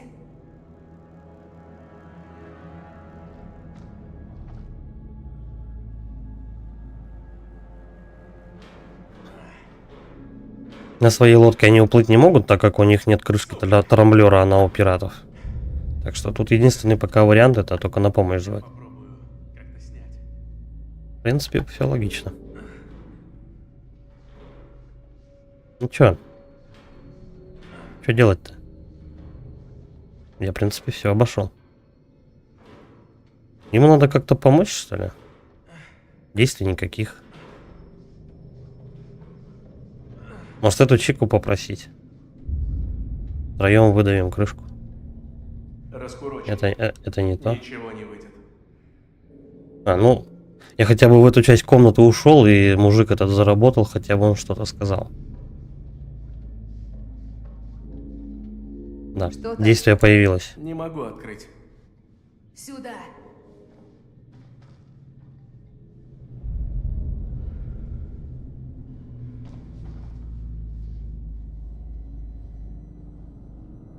Может, вскрыть и выбраться?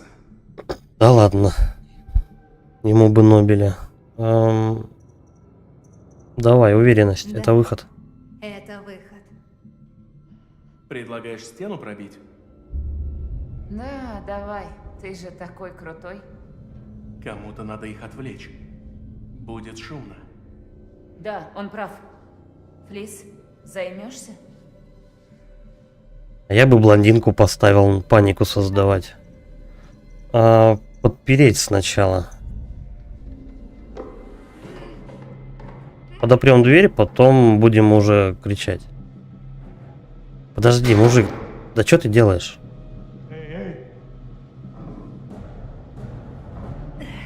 Поможет мне кто-нибудь. Я думал, она сначала этот будет вот стол придвигать, потом орать начнет. Ну ладно, немножко не так работает. Давай. 2 раза пнул, и все нормально. Флис, беги, я справлюсь.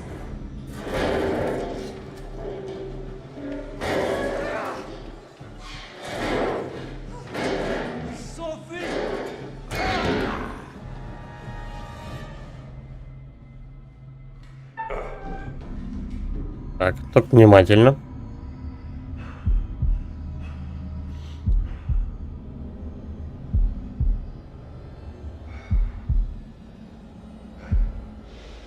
Он что, не заметил размером с себя дырку в стене, что ли? И эти еще как дебилы, но видят же то, что забежал мужик с оружием, осматривается в комнате.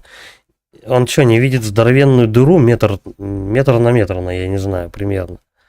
И они прям возле этой дырки сидят. Чего они ждали, я не понимаю. Надо бежать было?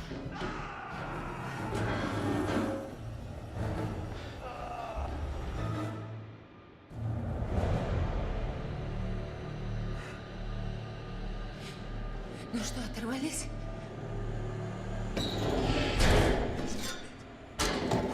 Вот. Это верный выход. Пошли. Тут наверняка есть лестница. Но я хочу вот туда сначала зайти.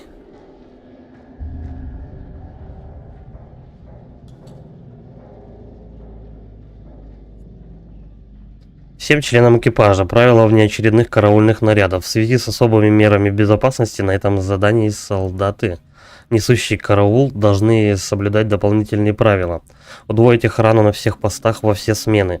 Не разговаривать, не играть, не курить, не употреблять алкоголь, не делать ставки. Караульные, уличенные в нарушении любого из этих правил, будут подвергнуты самым суровым наказаниям вплоть до военного трибунала. Приказ капитана Форда. Парни, в 3А никого нельзя пускать. Серьезно, никого. То есть у нас есть какой-то, ну, типа этаж, наверное, на этом корабле. 3А. Ну, может быть, отсек, который вообще, типа, доступ запрещен всем почти. Только ограниченный круг людей туда может заходить.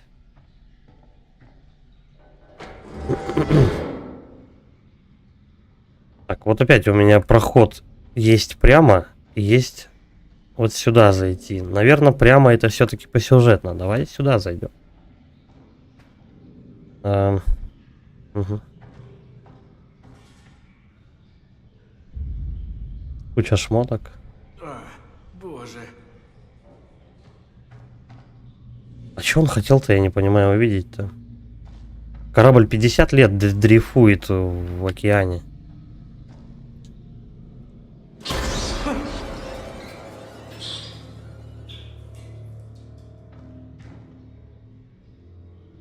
В принципе, вот и все. Вот весь прикол этой комнаты. Чисто крысу тебе показать со скримером. Больше тут ничего нет. Ты не туда ты идешь. Иногда вот тут эти ребята ходят просто по инерции, как автобус.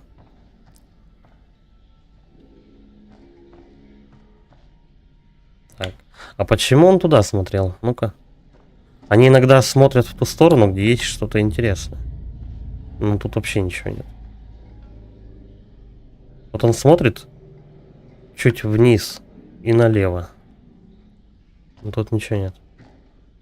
Так странно, что они все просто исчезли. Они как будто испарились, внезапно бросили все, что делали. Так же не бывает. Да. Подожди, там что-то блестит. А, это у нас план, да? План карта.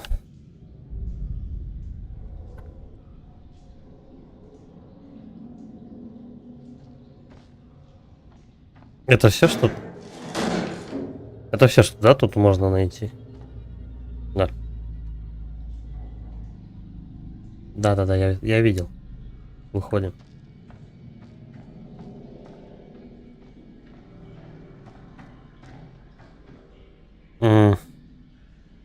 Сюда или туда? Наверное, прямо по коридору.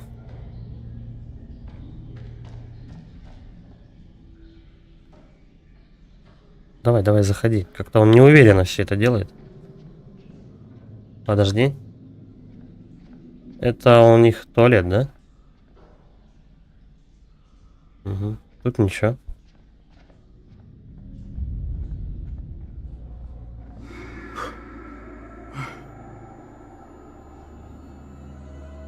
То есть там якобы на заднем плане труп повернулся.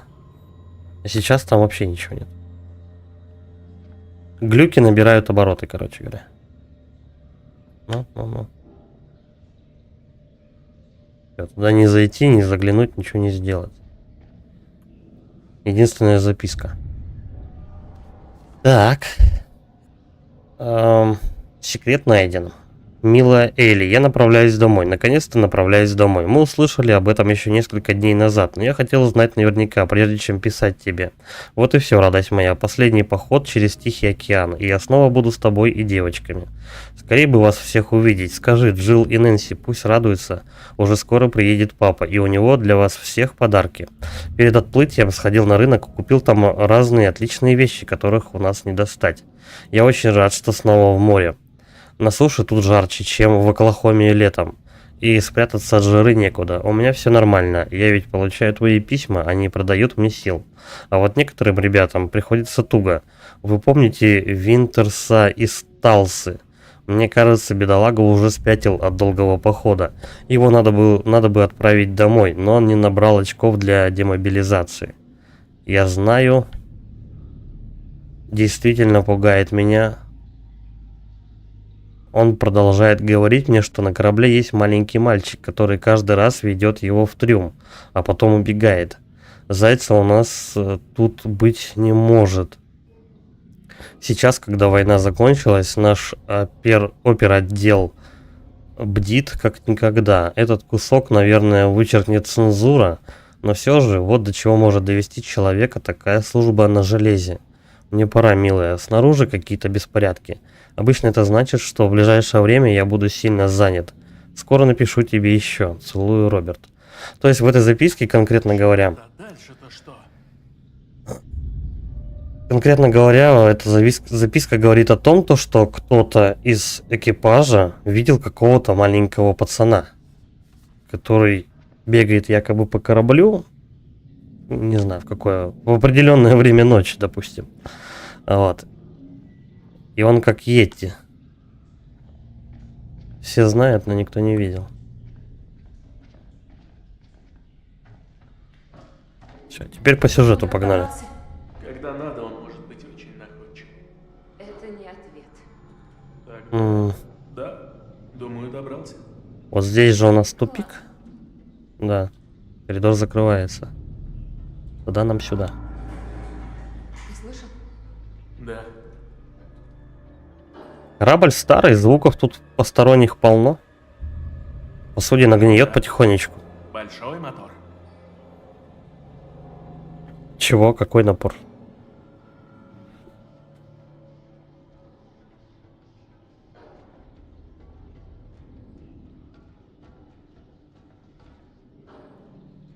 Вон там эта тёлка стоит. Подожди. Вот сюда. Угу. Что-то найдено. Дневник.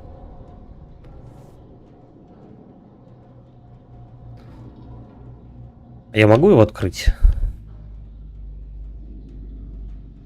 Вот. Он сам его автоматом открывает. 19 июня. Я выявил проблемные места с хрупкостью конструкции и трещинами в некоторых секциях грузового отсека номер 1 и поручил ремонтнику провести необходимые сварочные работы. Я посоветовал капитану не подвергать корабль нашим большим нагрузкам, особенно в плохую погоду. Любое агрессивное маневрирование может привести к перелому корпуса. 20 июня. Я отреагировал на жалобу о том, что некоторое электрическое оборудование неисправно. Я обнаружил, что на контактах некоторых компонентов образовались оловянные усы. Я очистил контакты и добавил в припой свинца. Он прекратил замыкание и должен замедлить рост усов. Я так понял, контакты окисливаются. Наверное, поэтому, да? Я провел тщательную еженедельную проверку топлива, масла и жидкости в машинном отделении. Проверка показала уровень масла в цилиндрах ниже ожидаемого. Я напомнил персоналу машинного отделения, чтобы они внимательно относились к ежечасным проверкам. При потере давления оповещали инженера. 22 июня корабль попал в сильный грозовой шторм, начавшийся вскоре после полуночи. Молния вызвала дуговые разряды в подъемных тросах, висящих над палубой, что привело к ущербу. Смазка вскипела и повредила часть тросов. Или тросов. Ну ладно. Мне доложили, что основные проблемы шторм нанес электрическому оборудованию. Вероятно, этому дополнительно способствовали оловянные усы. Несмотря на сильное волнение, сообщений о повреждениях конструкции корабля не поступало. Чтобы провести полную оценку ущерба, мне нужно будет работать всю ночь. Все. А чё он дальше не стал дневник-то листать? Книжка-то толстенькая и наполовину записанная. Хотя там, наверное, ничего бы интересного он и не нашел. Наверное, последние записи он просто прочитал. Так, это у нас типа спальная комната. Вон там у нас по сюжету выход, наверное. Давай-ка мы вот сюда пройдем. Чё, книженца чья-то?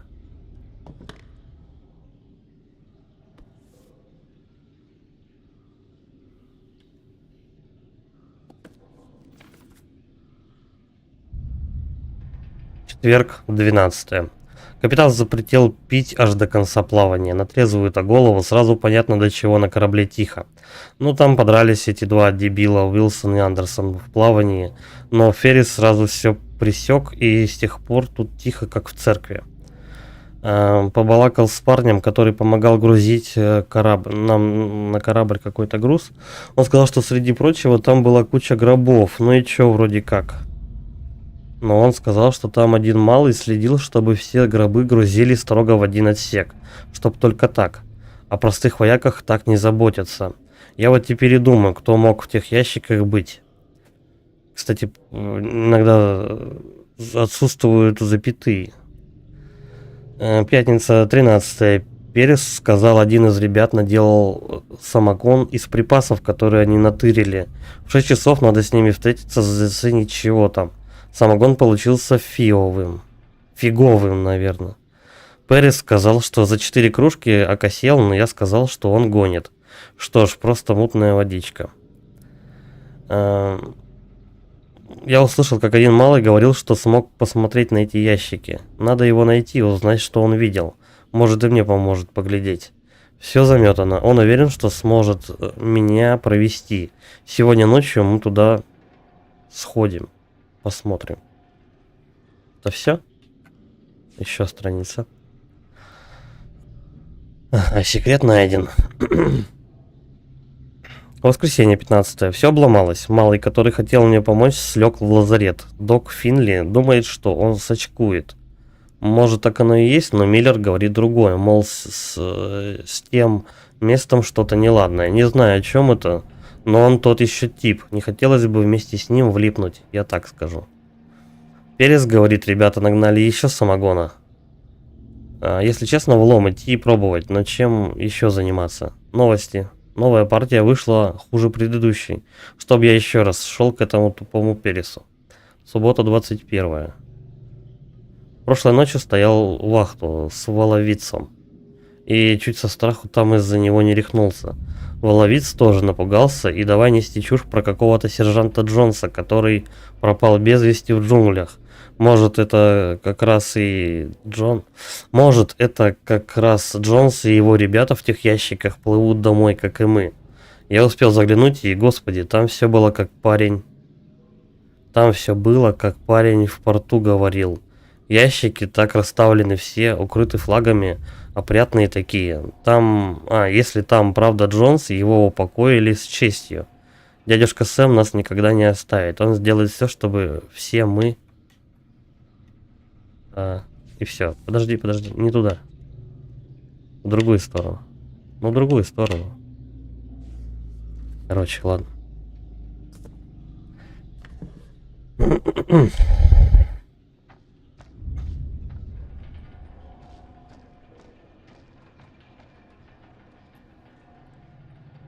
По-моему, сейчас тут скример будет. Череп крысиный, да? Вроде крысиный. Зубы-то точно какого-то грызуна.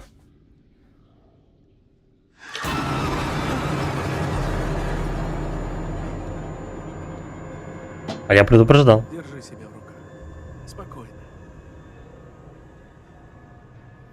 Не, возвращаться никуда не надо.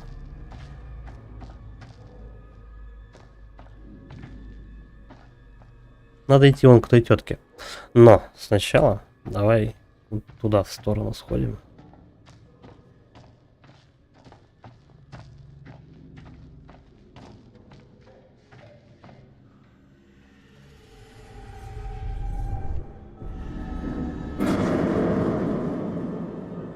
Один из возможных вариантов событий.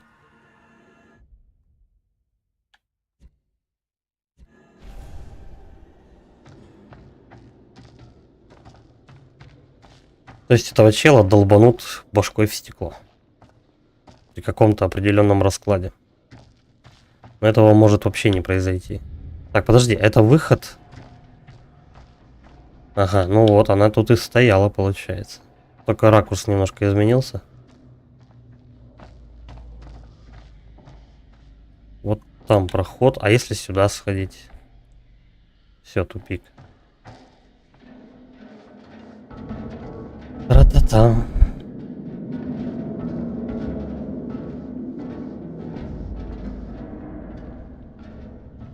Здесь какой-то сейчас будет момент, который важно отыграть правильно. По-моему, внизу что-то движется.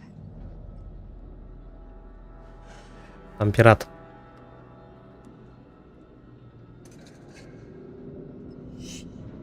Тихо все.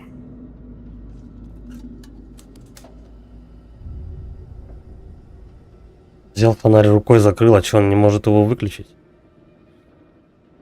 Странно.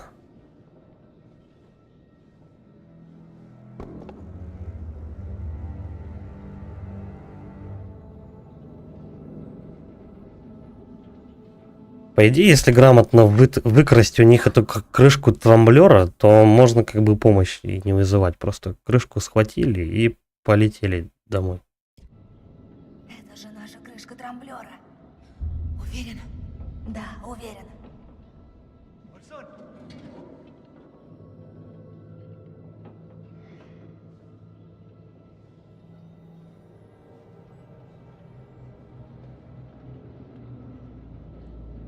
Пираты их специально ее хранят. Серьезность, тогда беги за ней, надо быть осторожнее. Давай серьезность попробуем. Ладно. Ну давай, скорее.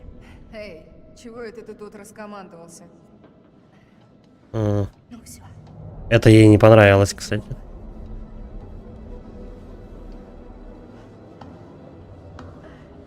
Но мужик, как мужик, мог бы, в принципе, и сам пойти. А не ее отправлять. Ну ладно. Твою мать!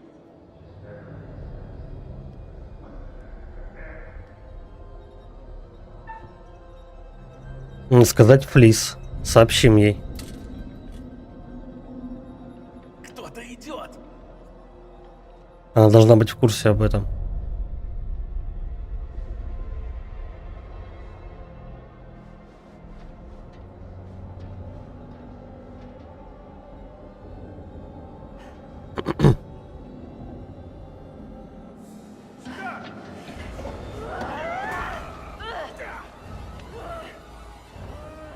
О нет, Флис. Надо ей как-то помочь. Все, ее поймали. J'essaie d'entendre ce qui se passe. Je crie pas. Je veux savoir où sont les autres.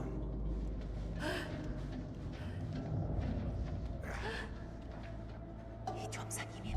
Не теряем их из виду. Но игра 7 часов идет, по-моему. За сегодня я не Мы успею. делаем? Мы же шли за ними. Нельзя подходить близко. Так мы их обгоним. Я справлюсь.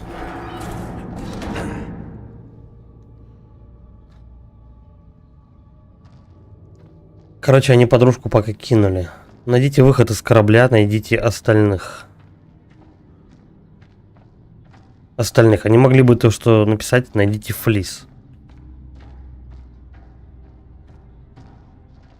Так, по сюжету надо идти вот за этой барышней. Но давай-ка сначала мы все осмотрим вот здесь. Записочки. Наша любимая, да? Это у них типа часовня? О боже, зачем мне сейчас на это смотреть? Внутренний циркуляр. Всей команде отсек 7С преобразован. во временную часовню до конца похода. Проходя мимо отсека 7С, все члены экипажа обязаны соблюдать тишину и вести себя уважительно. Капрал Мур, капеллан. Зачем им часовня-то, я не понимаю.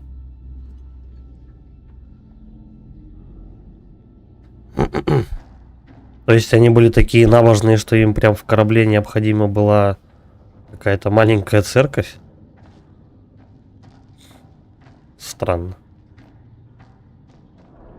Обычно военные более атеистичны. Слышал? Что? Не слышу. Вот опять он куда-то смотрит, но тут никакого предмета нет. Может, это в других частях потом появляется? То, что вот персонаж прям смотрит куда-то, где можно этот предмет подобрать.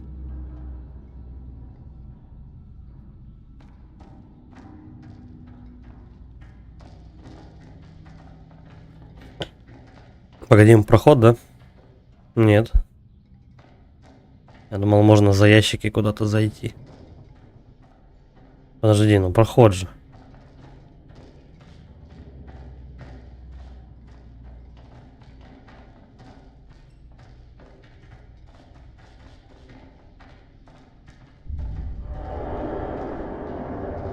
Что тут творится?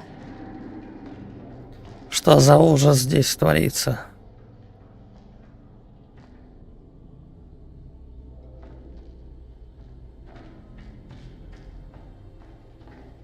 Спать когда?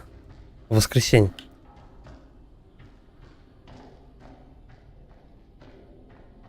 Да ничего, за пару стримов пройдем.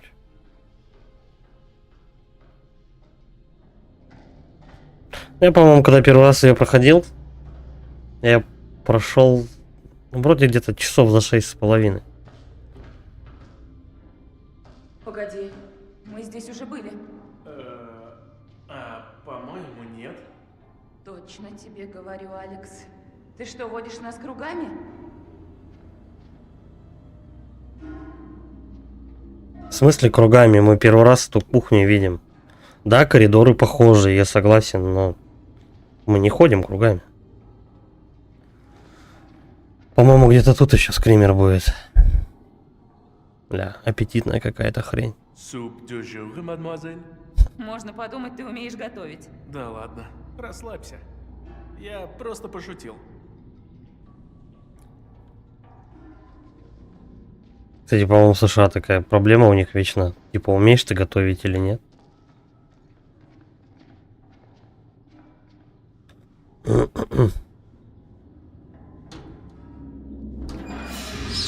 Господи, боже. Алекс, что там? Забота. Давай, наверное, забота. Не будем девку бесить, она и так эмоциональная. Что это значит? Почему не говоришь? Это ей понравилось? Ну...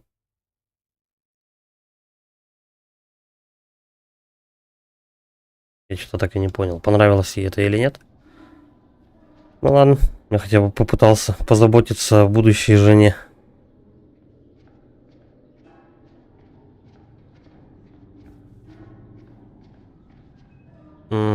Подожди, как-то странно так ракурс меняется. Вот.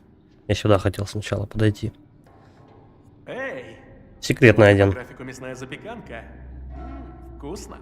Ну В тут какой-то момент время меню. будто замерло. Весь корабль перестал работать.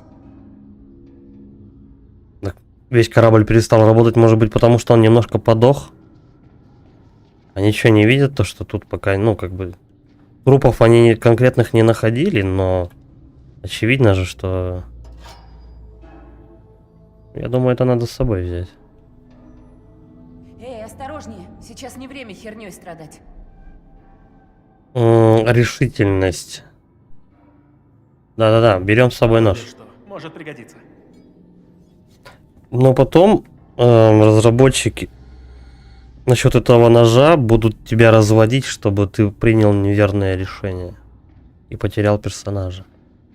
Но слушай, этот момент Джулии понравился. То, что я взял нож с собой. Это все, да?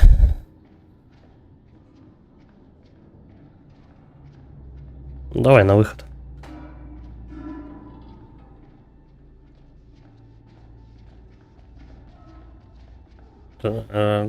Еще можно что-то глянуть. Нет? Кстати, за 50 лет каким макаром эти кишки сохранились? Хоть они и в ящике были. Сам ящик проржавел, а кишки как будто свежие. А это еще что за место? Столовка Думаю, это. правильный путь. Если там была кухня, то это столовая. Правильный путь куда, интересно? Что это? Вообще, задача сейчас капитана спасти и рубку найти. Дневник опять чей-то.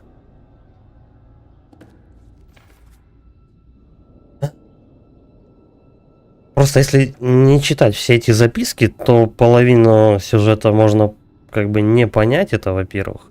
А во-вторых, тогда игра быстрее пройдется, как бы, но тогда минус сюжет, минус часть сюжета. Но эти записки сильно растягивают геймплей. Среда, 18 июня. Мы в море совсем недавно, а еда мне уже надоела хуже смерти. Сегодня вечером кормили совершенной бурдой, но все лучше порошкового омлета, который был на завтрак. Не сомневаюсь, что коки изо всех сил стараются сделать из того, что есть, что-то съедобное, но, клянусь, я убить готов за свежую еду. Дома первым делом выпью большой стакан холодного молока. Четверг, 19 июня. Почти во всех американских газетах писали о той резне в Филадельфии. В голове не укладывается. Мы уплыли на край земли, чтобы сохранить мир в нашей стране. А дома тем временем люди убивают друг друга на улицах. После таких новостей хорошо бы выпить пивка, но капитан запретил все спиртное. Видать, придется ночью считать овец. Так, секретный 1, 20 июня. Ребята устроили в одном из грузовых трюмов соревнования по борьбе. Я выступил неплохо, но Вагнер меня в конце концов одолел. Я пошутил было, что его надо дисквалифицировать из-за размеров. Но куда там? Такого только толпой и завалишь. По крайней мере, ест он точно больше остальных. Суббота. Я уверен, что груз, который мы там везем, как-то связан с пропавшим отрядом. Кажется, им командовал сержант по фамилии Джонс. Груз мы нашли примерно там же, где пропал во время войны его отряд, ушедший в разведку. Все говорили, что Джонс везде видел выгоду. Он услышал легенду о зале со статуями из чистого золота, построенном тысячи лет назад для маньчжурского ребенка императора. Говорят, что те статуи проклятые, но это полная чушь. Не знаю, нашли ли солдаты золото, но из разведки никто из них не вернулся. Может быть, как раз сейчас они возвращаются домой. То есть, во время Второй мировой войны отряд, который якобы нашел какое-то золото, они его типа спасли. Ну, точнее, не спасли, из отряда никто не выжил. Они что-то нашли рядом с этим отрядом. И это погрузили на корабль в гробах. И все. Такая история умалчивает. Нож этот, он потом пригодится в определенной ситуации. Но если этим ножом воспользоваться не по назначению, по-моему, то можно потерять персонажа. То есть белобрысого Конрада мы уже спасли, это хорошо. Но у нас еще 4 осталось.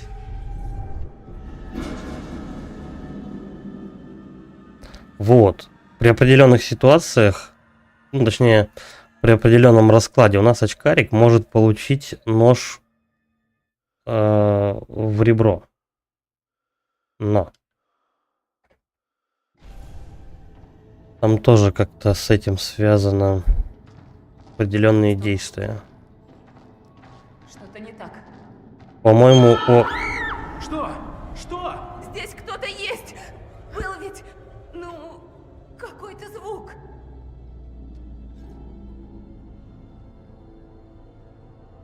Я точно что-то видела, движение какое-то.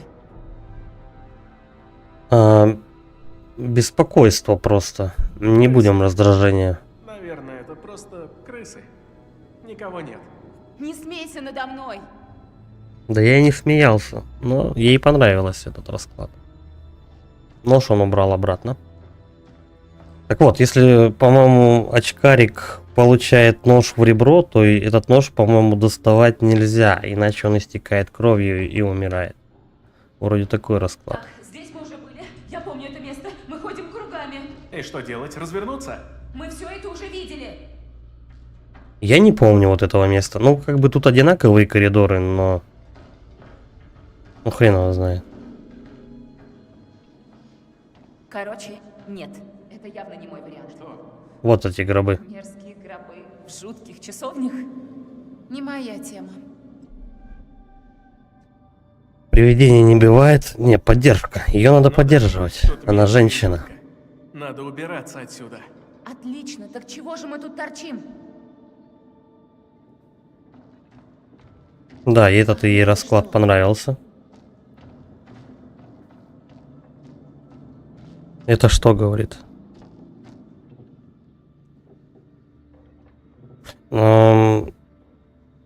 Не только твои сообщения с опозданием доходят. У Ютуба такое дело, что задержка всегда 30 секунд, неважно откуда ты. Кореш с моего же города мне пишет, и у него все равно задержка 30 секунд. Такая политика Ютуба. Тут имя написано. Какая разница, кто они и откуда? Они мертвы, а мы живы. Пусть так дальше и будет. О чем? Прочитаем? Ты можешь идти быстрее. Да не ори, сейчас я иду. Брайан Картер. СВ США. Дай ко всем гробам подойдем. Он попробует открыть его.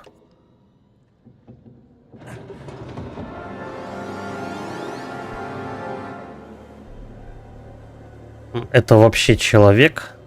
Все равно на соплях держалась. Защита давай, допустим. А, это? Да, она на соплях держалась. Знаешь что? Не ври мне, даже для моего блага. Это ей не понравилось. Ну, отношения, в принципе, с Джулией все равно хорошие, как бы. Они все-таки пара, они по факту должны быть лучше всех отношения у них. Но их можно испортить, я не знаю, сильно ли это повлияет на исход событий. В принципе, особо-то не важно, ругаются они или ссорятся, главное, чтобы не подыхали. Посмотри. По факту же игра про то, что надо всех спасти, а не подружить. Похож на детский. Не хочу. Пошли отсюда. Маленький гроб. Все, да? Да, даже особо камера не двигается. Зачем запирать гроб на замок? Зачем здесь цепи и замок? Еще раз повторить. Со второго раза я не понял. Да, странно хрень, зачем запирать Что такое? гроб? Сейчас, по-моему, скример будет.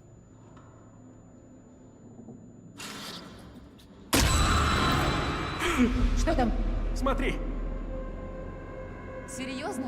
Ты что, меня пугаешь? Может, просто уйдем? Ему показалась голова, а на самом деле упала какая-то ваза. Кубок. Это вазой не назвать, наверное.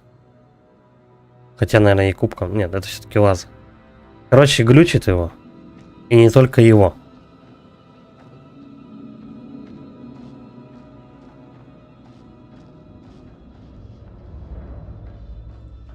В таком здоровенном зале они видят 4 гроба. Разве у них не должно возникнуть подозрение, что это и есть то самое, Побыстрее нельзя? то, что ищут Есть, пираты? мэм.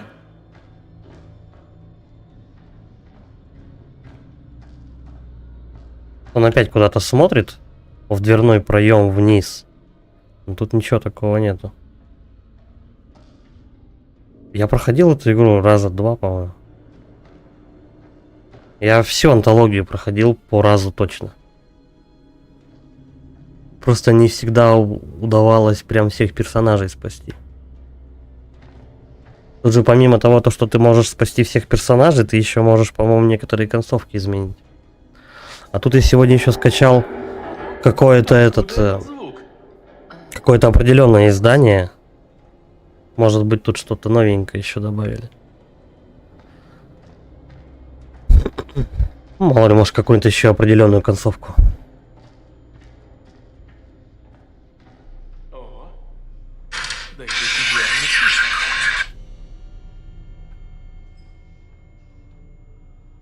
Да, кстати, а почему тут идеально чисто?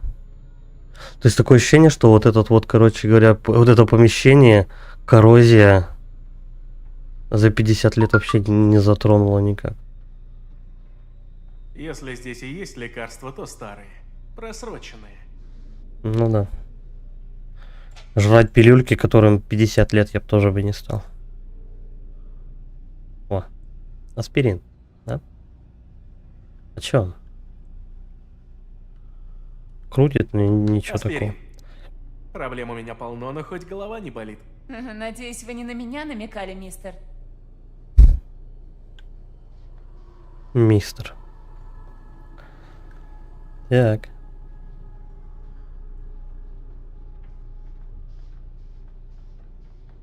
Сейчас мы эту комнату быстренько обследуем и на 3 минуты перерывчик сделаем. Тут вроде тоже ничего особого нет. Твою мать! Эй, сейчас не время валять дурака. Я серьезно, я на пределе. Кстати, вот ему кажется то, что здесь солдат лежит, а голову поворачивал скелет без кожи. А тут он как будто забальзамированный весь. Здорово, Илюх. Какого хрена? Не трогай, зачем к нему лезть? То есть, если примерно прикинуть, визуальные галлюцинации у них все учащаются. Фишка, привет. Да, больше с ним ничего сделать нельзя. А вот выход отсюда. Ну, довольно-таки большой лазарет. Тут стоит иногда, вот так подергивается. Делишки отлично, просто замечательно. Так. В комнате 3 объекта. Это что? Он умер от испуга? Ага, это врач забился в угол. Даже масочку не снял. Совсем себя не берег в постковидный этот период. Так, давай. То есть они оперировали какого-то чела, что-то резко на него с ним случилось, и он забился в угол и подох. Аппендицит, что вполне обычно, а потом он умер от обширного инфаркта. А вот это очень странно. Угу. Хэштег нет. Нет. Лекарственные действия по сроку заканчиваются, а дальше просто безобидные добавки. Да нет, почему? Они же могут как бы это... Я, конечно, не берусь утверждать, но, по-моему, просроченный аспирин, так-то этот, можно сдохнуть от него. Тупо отравление словишь, да и все. Спортом заниматься. На великах, да? Зимой кататься. А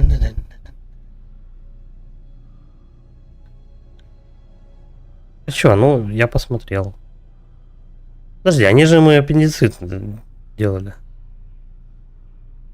У него аппендицит что-то где-то возле грудной клетки, походу. Это все, что можно с ним посмотреть?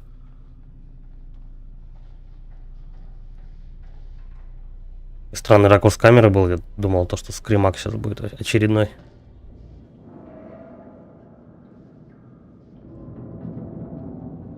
Да уж, это совсем небезопасно.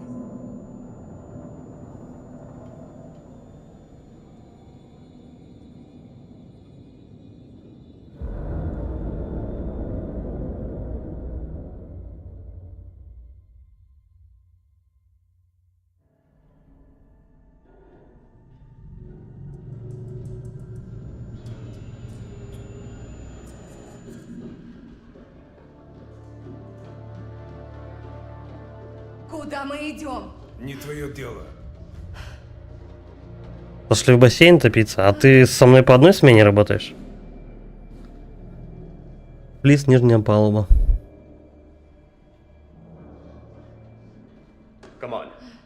Так, найдите способ сбежать от Дэнни, найдите остальных. Ну, по классике, нас, как обычно, в этих играх разделяют на маленькие эти группки, и потом все вместе как-нибудь плюс-минус объединяются. Да и в фильмах, в принципе, так тоже часто бывает. Все сначала разбегутся по углам, а потом начинают ловить всякую хуйню.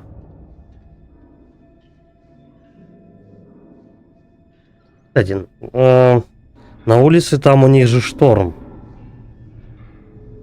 Почему их это не болтает вот так вот в разные стороны? Я сегодня первый выходной, в понедельник с утра. Мы с тобой по разным графикам работаем. Мне завтра в ночь. Назад! Не трогай!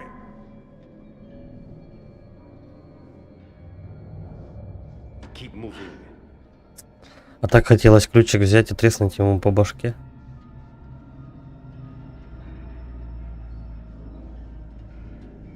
Ты не знаешь, что творишь. Делаешь, что он говорит, да?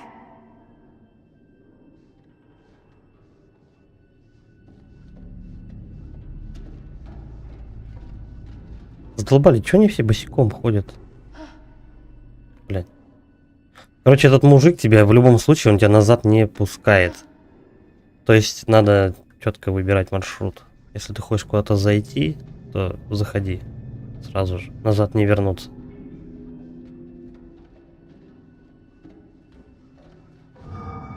Стой!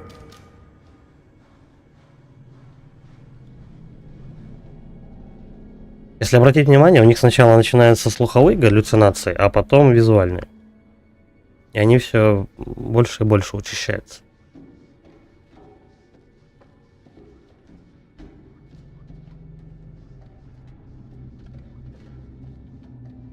И куда мы идем?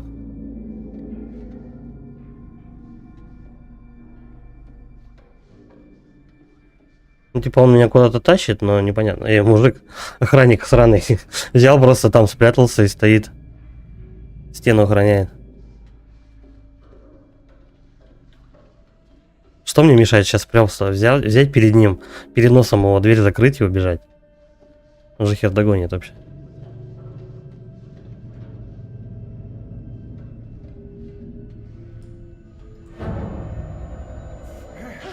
Ладно, хватит! Выходите! Он на фуражку орет. Черт! Выходите, говорит, а там кроме фуражки же и мешка ничего не было. Гребаный корабль проклят.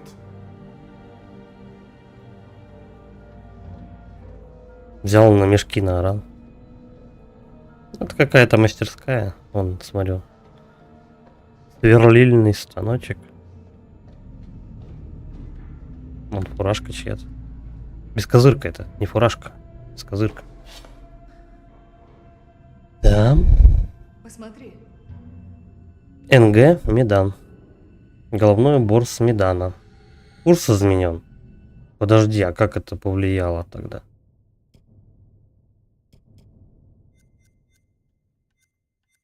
Как бескозырка могла поменять? На курс повлиять, точнее. Странно. Дипрок это который survival?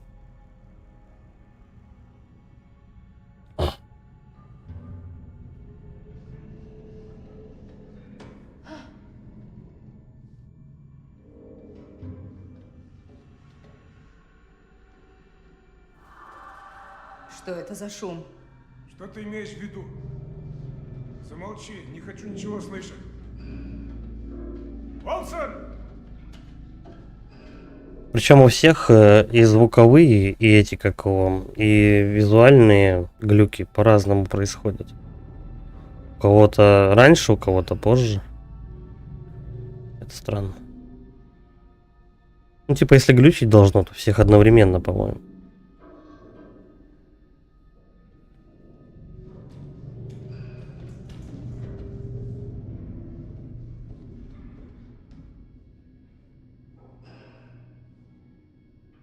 Угу. Че, survival прикольная игрушка-то?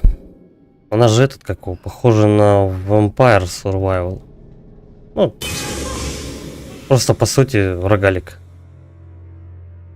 Перемещайся, чтобы тебя не схватили. Прокачивай перс. Что-то читал, вроде прикольная, типа игра. А сейчас, кстати, таких много уже выходит. Не делай этого, прошу. А в этот Helldivers второй не лобал? Затягивает, кстати. Мы тут поигрываем потихонечку. Боже! Скоро должны там БТР ввести в Helldivers вторых. БТР ввести и мехов. Сейчас здесь. С нами. Можно будет на роботе гонять. Там и остаешься. Да ну. Бред какой ты несешь.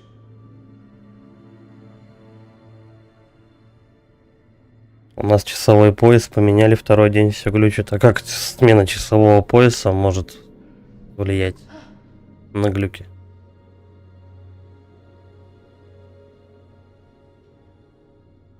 Ну, вообще первая самая игра, которая этот жанр, так сказать, это Vampire Survival. Я один раз ее на стриме как-то играл, потом на телефоне устанавливал себе еще. Блин, липовая, конечно. Убийца времени еще там. И вот они тут не... Да вообще, в принципе, таких игр до хрена.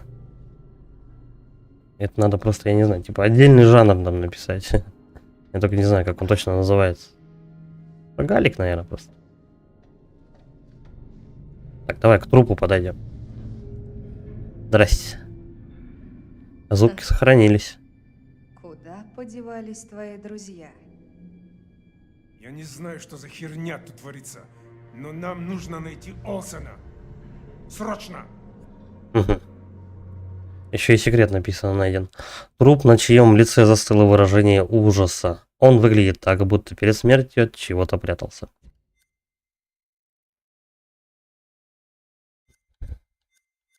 А тут обозначается... На гробы повешены тяжелые замки. Новые данные. Замки, вероятно, установлены для того, чтобы никто не увидел обезображенные трупы.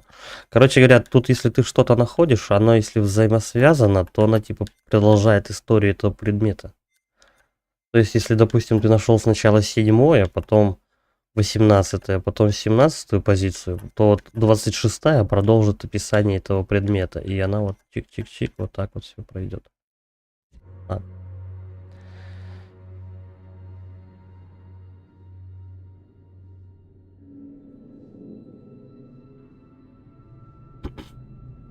Я потихоньку себе на видеокарту, наверное, откладываю. Надо еще 13-ю подождать, если будет.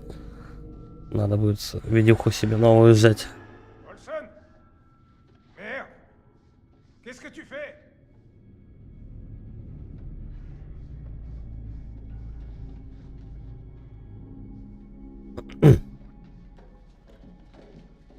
Я хотел, блин, на перерыв сходить. Что это? Надо пойти отлить.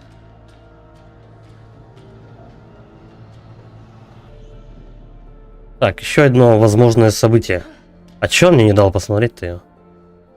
Не, не 40-90. 40-70, я думаю, взять. Или 40-80. Да иди ты в жопу, блин, он толкает, он не дает посмотреть этот картинку. Все, назад никак.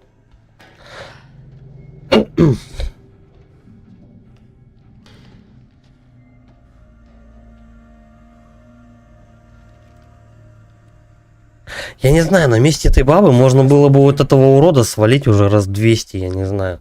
Он такой невнимательный, просто его вырубить вообще нихер делать.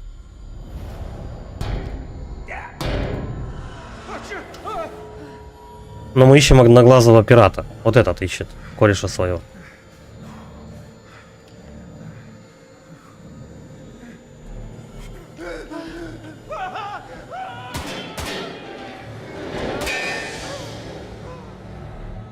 И в трубах газ до сих пор сохранился, серьезно? Да, интересно, какой вообще газ. Найдите остальных. Давай сейчас перерыв сделаем. Пойду отолью, может, чайку себе. Сейчас, 3 минуты. Налейте по кассе тоже чайку какого-нибудь.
Так, полетели дальше.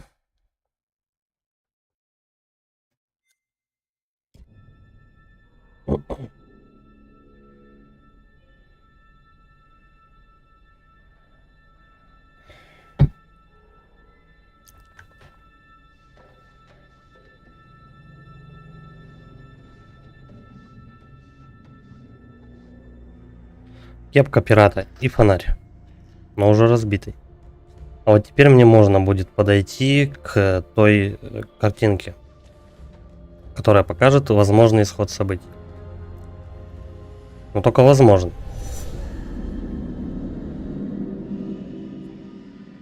Какой-то мужик.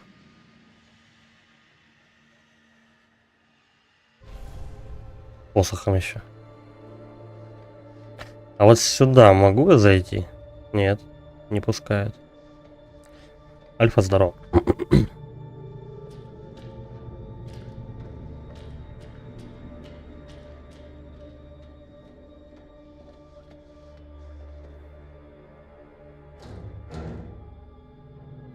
Угу. А где тут еще проход? Я что-то не видел. Полит GeForce 4070 Ti Gaming Pro. Ну вот Ti что-то, по-моему, они сейчас дороговато стоят. Ну я думаю, вот этот 4070 политовскую взять в скором времени.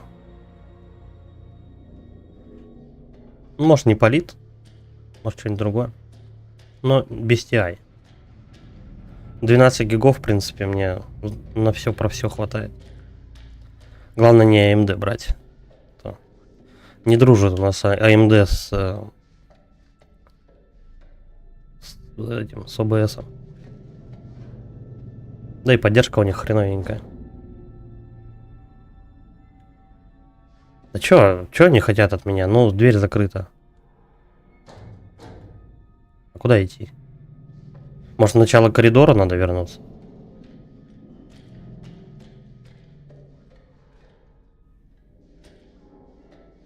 Кстати, они говорили про быструю ходьбу. Я вот зажимаю кнопку. Ну да, я не ошибся. Я зажимаю кнопку быстрой ходьбы, и быстрее она не ходит. Да, надо назад возвращаться. Блин, откуда я пришел? Не хотелось бы по сюжету идти. Хотелось бы все смотреть.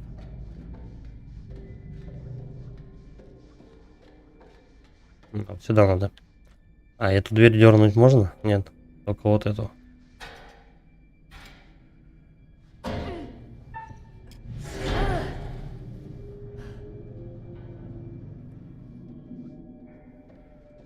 Эй, есть тут кто? Вот это что валяется?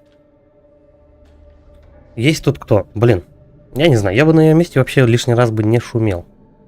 У нас же еще одноглазый чувак ходит. Плюс еще один безумец с пистолетом куда-то убежал. Не факт, его же не показали, то, что он подох. В таких играх всегда показывают, если персонаж помер, прям показывают, что он падает и он мертвый. Прям крупным планом показывает то, что все, ему хана. Пока такого кадра не было, значит персонаж еще живой. Скример.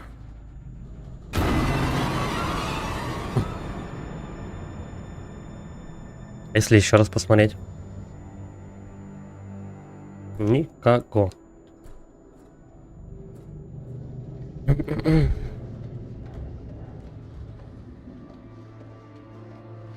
О, в прологе мы тут ходили военными. Я этот коридор узнал. Вот здесь у них глюк самый сильный был.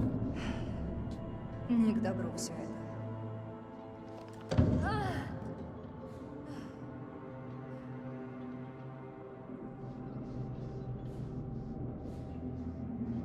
Кстати, я вот между машинами не заходил. Да, сейчас я здесь все осмотрю. Но по прямой я не заходил военным между машинами.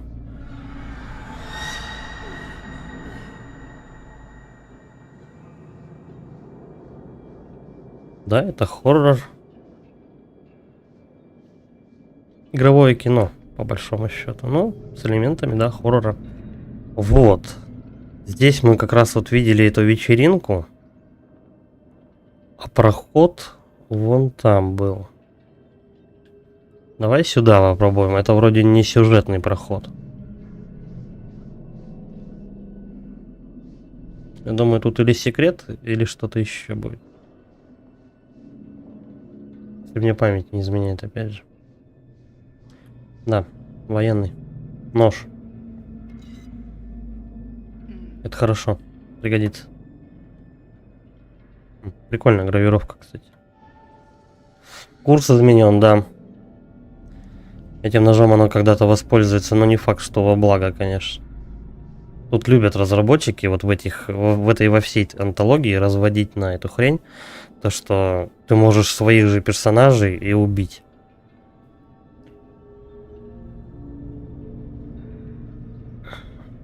Ну да, как кино. Игровое кино, интерактивное слегонца. Так, теперь давай вот к этим. Ну, вообще, по факту, надо вот в этот проход идти. Давай, к пацанам подойдем. Что здесь произошло?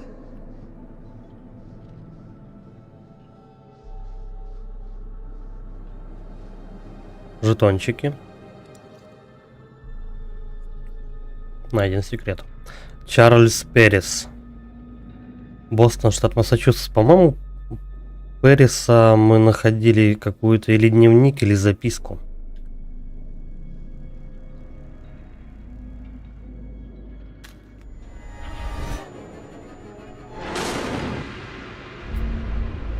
И дверь закрылась. Кстати, шторм подутих. Вот, теперь мы за очкарика играем. Нахрен, что за сучий день? Все это время он сидел под кроватью. Ну, шторм закончился почти. Выше нос. Давай же, мать твою, не Эй, я хотел Ну же. осмотреть.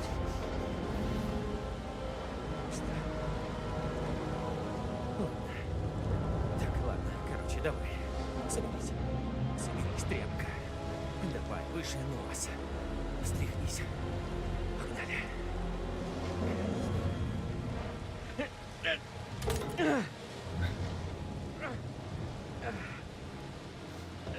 Они так уверенно прыгают на эти заржавелые эти ступеньки лестницы. Вот дерьмо.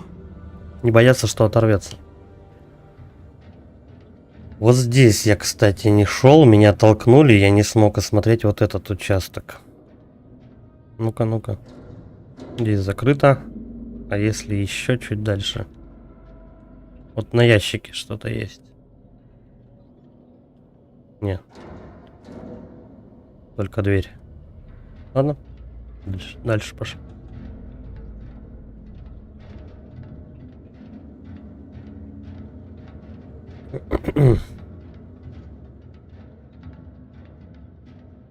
Прыгнуть тут не вариант. Кстати, это тоже босиком ходит. По заржавелому кораблю. Они не боятся себе ногу порезать, блин, и сдохнуть от гангрены. Так. Время, вахтенный, подпись. Это список, кто на вахте дежурит. Несанкционированный проход в охраняемую зону строго воспрещен. Не оставлять пост до прибытия смены. Окей.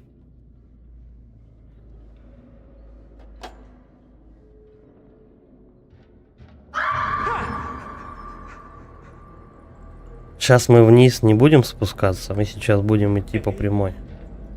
Кто здесь? Это очень плохо.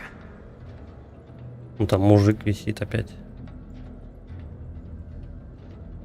Кстати, да, если вот сюда пройти.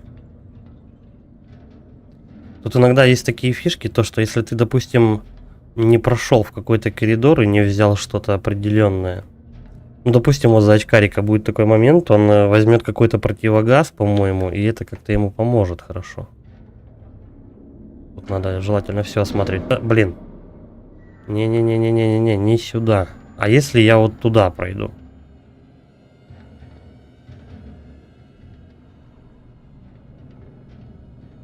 Там, в таком участке темный был, что-то странно. Ага, тут какие-то две блестяшки, но дверь, скорее всего, будет закрыта. По факту надо идти в другую сторону. Браслет этой, как его... Браслет Джулии. Пелки его брата, да-да-да. Они здесь были. Отлично. Они здесь были. Но дверь закрыта. По-любому закрыта. Угу. Нет. Да. По большому-то счету игра коридорная с небольшими ответвлениями, там в основном тупиковые, и вот в этих вот ответвлениях можно просто найти либо записку, либо полезный предмет, вот и все.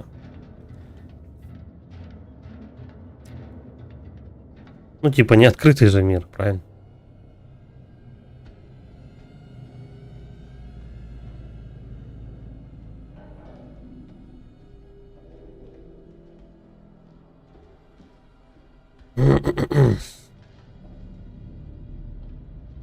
Так, мне вот туда надо, направо. Ну давай эту дверь дернем.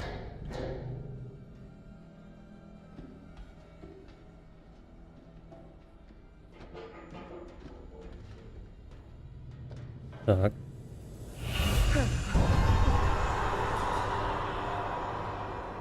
Святая Матерь Божья. Что здесь произошло? Они прям толпой набились в одну кучу и сдохли одновременно. Так, кто такой? Секрет найден. Пехота США, 14-я дивизия. Ок.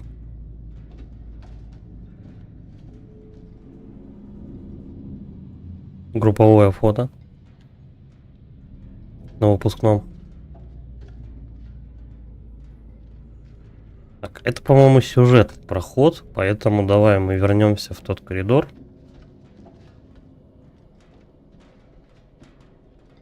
Тут прохода не будет, по-моему. Да, это тупиковая комната. Записочка. В крови, кстати. 22 июня, час 30. Драка между членами экипажа. Зачинщик, рядовой Вагнер, арестован. Вспышки насилия по всему кораблю. Необходимы инструкции. Ну, это то, что нам в прологе показывали.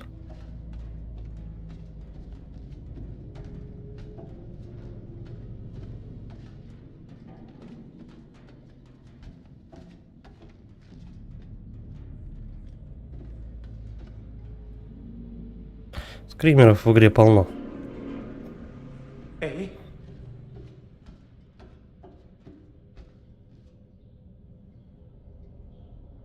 Ну, примерно визуально помню. черт. О, Где был, где не был. отлично, зашибись. Все, и свет перегорел. 50 лет не перегорал, а тут перегорел.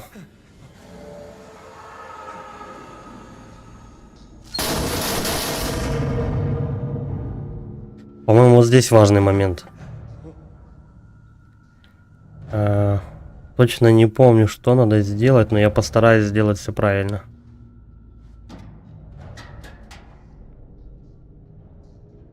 Угу, вот это. Да в жопу все это. Фишка про противогаз, который я говорил. Я не помню как, но его надо взять. Поможет. Точно назад ничего нельзя сделать. Вот, надо чуть-чуть вернуться назад. Открыть еще раз, и мы видим противогаз. Это же... Который потом в будущем поможет. Курс изменен, да.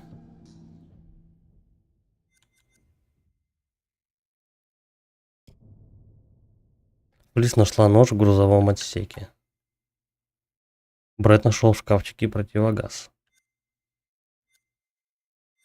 То есть вот эти вот два предмета как-то могут повлиять на сюжетные события. Это специально так сделано, чтобы ты, короче говоря, хер забил, как бы увидел скример и пошел вперед, дальше от шкафчика. Но если ты чуть-чуть назад вернешься и еще раз дернешь этот шкаф, то ты найдешь важный предмет. Противогаз. Так, это сделали тогда вперед, по-моему, да? Надо идти по сюжету. Что это за звуки? Но не сюда. Стоять, назад. Это сюжетный проход. А это, по-моему, туалет у них тут. Да. Здесь я, по-моему, нет, я здесь не был. Я был в другом туалете. В зеркальном его отражении, если я не ошибаюсь.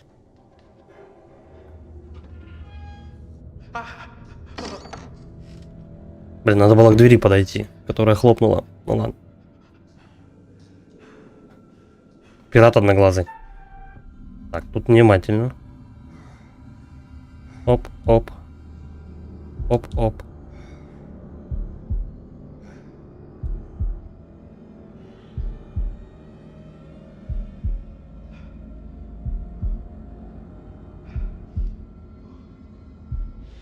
Если просрать этот QTE момент, игра будет наказывать.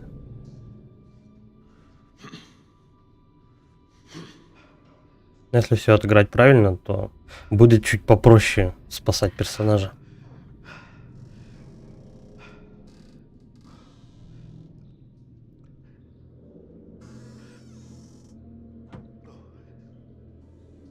А он что, не мог немножко еще побольше подождать? Ну, типа, не знаю, 10 минут бы посидел там. Подождал бы, пока этот одноглазый уйдет оттуда. Подальше. Какой замечательный туалет. Да ладно, сколько можно? Кстати, остальную компашку глючило гораздо позже. А очкарик только зашел на корабль, и его сразу же переть начала. Ну, как бы. У него сразу же глюки и визуальные, и слуховые. Ладно, пошли дальше.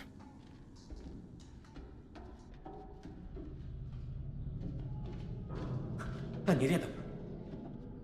Да не факт. Плакатики.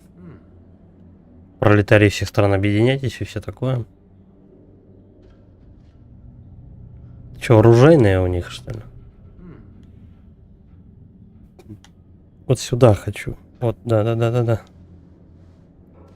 Записули. Заявка на выдачу снаряжения. Количество и описание. 1 респиратор, 1 фильтр, служебные расходы. Да. Податель заявки рядовой Гордон Янг. Отказано. Причина отказа. В случае отказа рядовому Янгу уже выдан 1 противогаз. По одному в одни руки. Больше не дают. Жадины какие.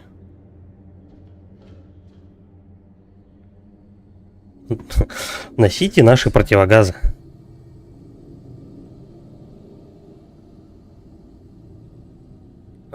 Что-то он в этой комнате так долго пялит на эти плакаты.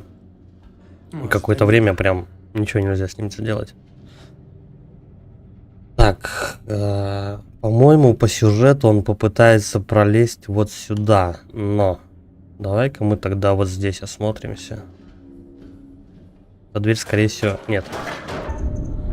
Блин. Ладно.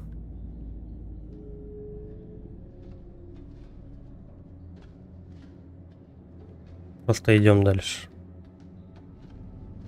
Вроде он туда залезал. Вот прям вот в эту щель. Да. Так-ка вернемся. Подожди. Он ящик этот пододвигает. Потом двигается. Ой, по-моему, туда заглядывает.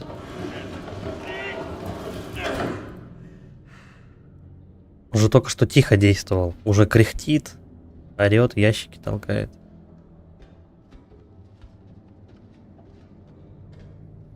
Вот эта комната тупиковая. Тупо записка и все. Том, если это выплывет наружу, отвечать будешь ты. Разберись. Найден секрет. Внутренний циркуляр. Всем старшим офицерам копия для интенданта 2-го ранга. Я не знаю, что это за слово интендант. Убедиться, что на гробы сразу же после их обнаружения на водочистной станции были установлены замки. Содержимое гробов секретно. Гробы должны быть постоянно заперты и находиться под охраной без разрешения доступа к ним вашим военнослужащим. 5-й разряд, что-то Уолтер Бишоп.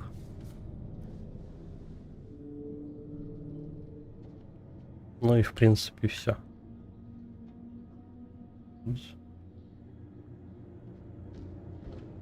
По кладовке какой-то. Так, подожди, я вроде по этому коридору шел. Да, по этому коридору я шел только с обратной стороны.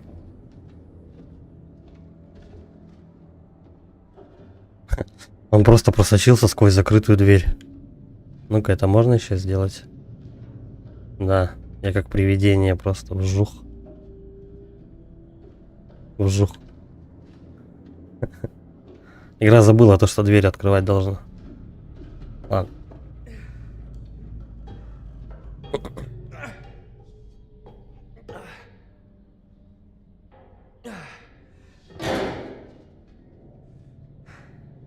Где-то тут ходит вооруженный пират. Он ползает, кряхтит что-то там. Издает кучу лишнего шума. Вообще неаккуратный чувак.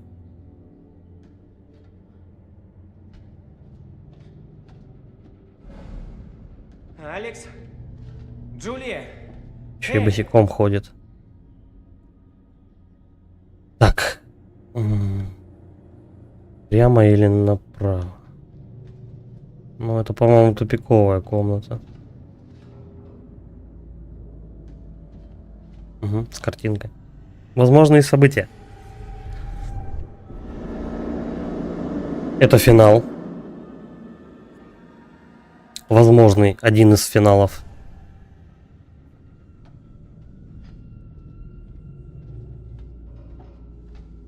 О, вертушка прилетела, надо ее вызвать. То есть, возможный один из финалов, мы вызываем вертолет и помощь к нам прилетает. Еще один вариант есть, то что мы берем крышку трамблера и валим на своем судне.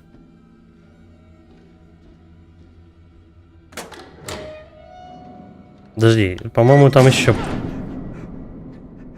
По-моему, был еще проход. Уже поздно.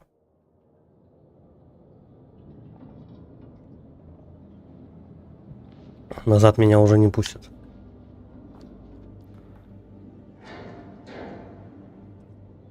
Что и требовалось доказать. Кто это?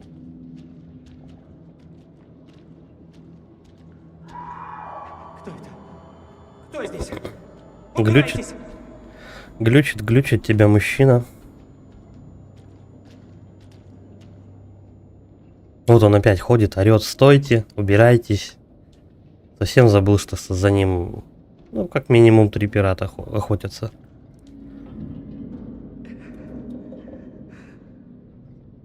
Самый злой из них одноглазый, у которого башка была разбита, самый такой. Я ничего не слышу. Ничего не слышу. Ближе к положительному пирату. Добрый пират. О, Скелеты. Вак сушится. Скелеты? Под пивас пойдет. Где ваши, похоже, какие-то разборки. Как это похоже на разборки? Внутренний циркуляр. Старшему помощнику Фишеру. Сэр, вы просили держать вас в курсе ситуации с радиосвязью. Мы отправили радиограмму в указанное ниже время, но не получили ответа. Ну и радиограммы у нас были отправлены каждые 10 минут. Найден секрет. До 1:40 мы принимали посторонние сообщения в эфире, однако после не было принято ни единого нового сообщения. Возможно, произошел сбой в нашем радиооборудовании.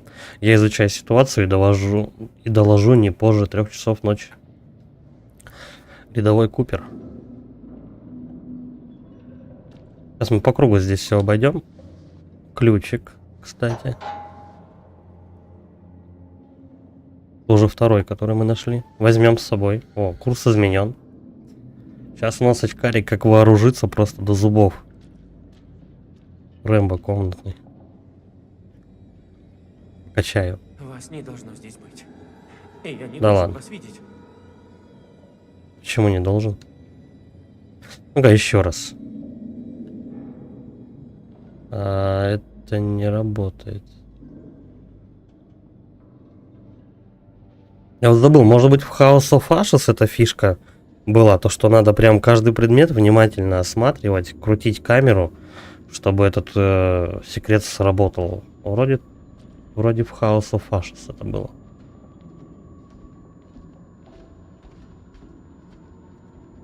Ну быстрая ходьба, короче, так и не работает. Ладно, ключ есть, противогаз, кстати. А что если мы этим ключом попробуем дверку долбануть? Но не эту, а вот эту.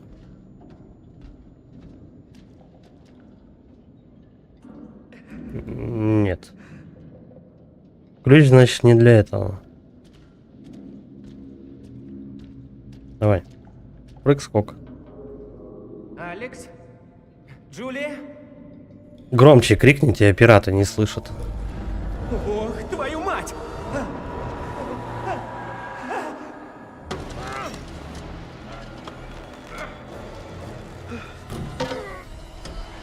Минус ключ.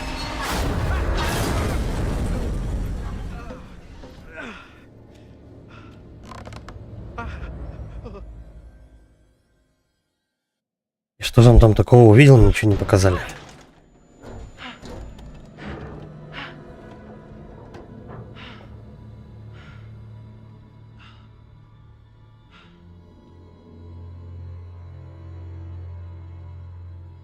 А, это... как же ее тут?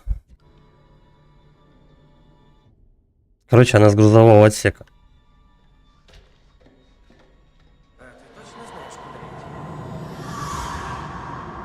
Призраки.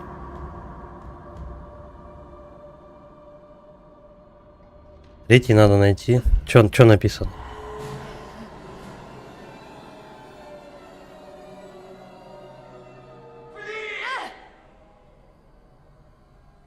Что тут происходит? Это глюки, юная леди. Здесь, по-моему, секретка. Пуля. Ну. И все. Нет, значит не секретка.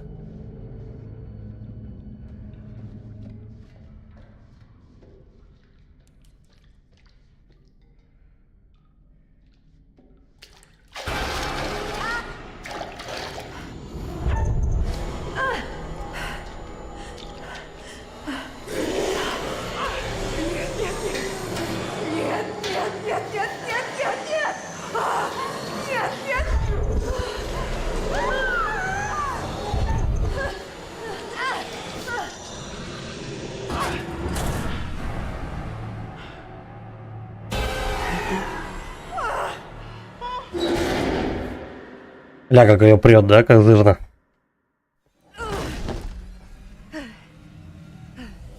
Господи, что это? Чем-то мне фильм «Сияние» напоминает.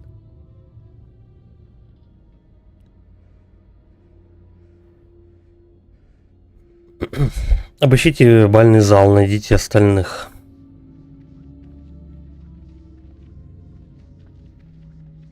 Не помню, здесь будет что-то важное или нет. Играть мы не будем, чтобы не привлекать внимание.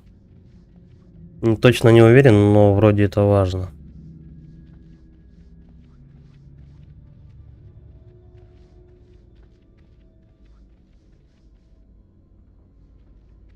Вроде здесь нужно какой-то предмет найти. Но я могу ошибаться.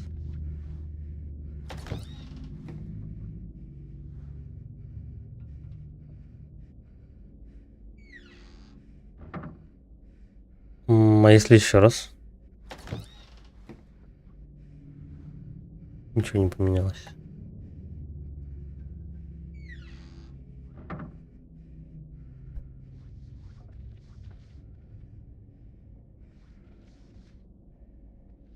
Нет, не появится толпа людей. Подожди, почему я не могу сюда пройти? А, вот. Как будто стена была невидимая.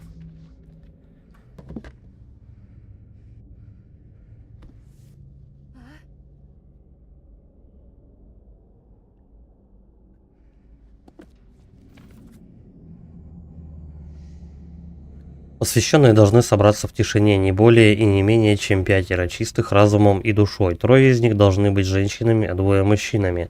Лица их должны быть скрыты капюшонами. Знаки. Знать, что для волхва и духовного благополучия паствы, прежде чем начнется фестиваль Акрамахамари какой-то. Результат, именуемый Фрескея, дабы избавиться от демонов силами посвященных. Далее следует начертать пентаграмму, после чего каждый посвященный займет свое место у одной из вершин. Дева, принесенная морем, должна быть лишена сознания и помещена в середину пентаграммы. Затем собравшиеся должны зачитать заговор Сараса с мечами и в руках со всем доступным им рвением. Мы стоим впятером вдали, но столь близки, чтобы можно было коснуться рукой. Пентаграмма – символ о 5 лучах, великим могуществом. Повернувшись на 90 градусов, изобразить уникурсальный. Пентаграмма есть вера. Протяните меч вперед и низким повернитесь градусов. Изобразите мечом акувернальный знак, олицетворяющий почтением. Повернитесь лицом к северу. Восторженным голосом вскрикните. Ну, то есть, нам типа говорят, что якобы здесь проходил какой-то обряд. Меч вперед и восторженным голосом вскрикните: пентаграмма есть жертва, страница 34. Посвященные должны сделать шаг к центру и замереть в позиции. Произнесите в унисон: мы едины, и есть Господь наш. О, Сарас, жертвой сей мы просим тебя очистить ауры наши и изгнать демонов, что преследуют нас. В честь твою мы проливаем жизнь человеческую, дабы доверие твое по завершении на пятерым должно собраться близ жертвы, обнажив мечи совместным усилием тела от крови нечистой. Череп, кинжал, кровь, дерево. Тело следует поместить в гроб из твердого дерева так, чтобы голова всегда была видна пастве, как напоминание о том, что зло способно заразить души людские, и лишь сила Сараса защищает нас. Засим ритуал будет завершен, и духи не фестиваль можно. Но дело тут не в обряде. Спойлерить не буду, дело не в обряде вообще. Ну, пока разработчики предлагают, чтобы ты думал так. Ну, тут все в крови. Следы чьи-то. Кто-то поднимался вот наверх этой сцены. Причем с двух сторон. Вот пентаграммка у нас. Жертвы. Ну, помним, что ее глючит. Она как бы находится в бальном зале, но он же не настоящий. У нее просто видение.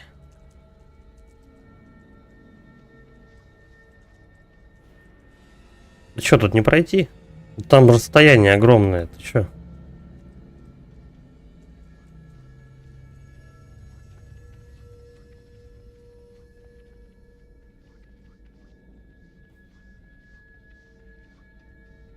Все. Вроде все обошел, но на рояле лобать не буду. На всякий случай. Пойдем на сцену. Заходить надо только с этой стороны. То ли сейчас, то ли позже, по-моему, этого персонажа можно здесь потерять. Ну, одно из вариантов, по-моему. Я могу ошибаться.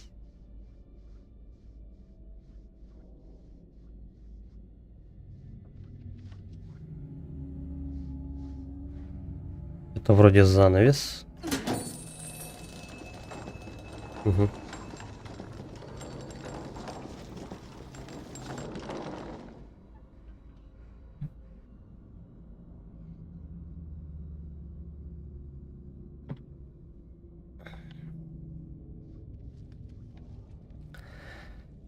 Тут у нас гробик. Это все, что можно сделать? Вроде же было что-то еще. Ну-ка проверим. Вот сюда заходишь. Да блин.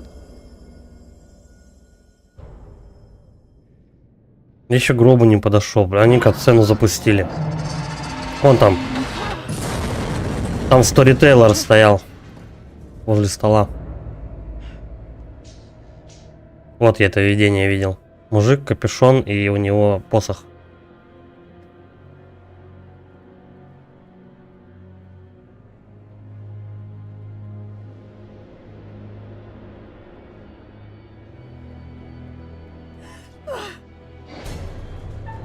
Ничего не делаем, это развод.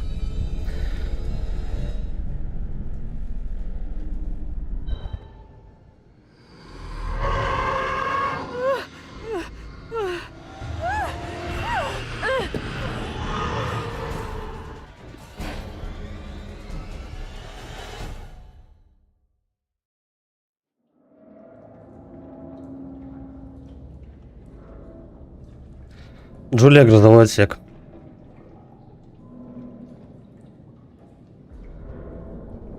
Вот здесь мы можем сразу вроде двоих потерять. Да.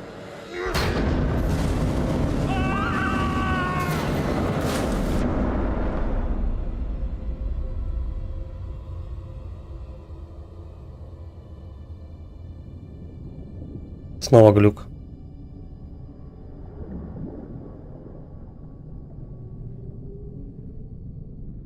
Вернитесь на поверхность, вернитесь к остальным. Давай еще раз. Это вот то, что мы типа ныряли. Это вот ее так глючит.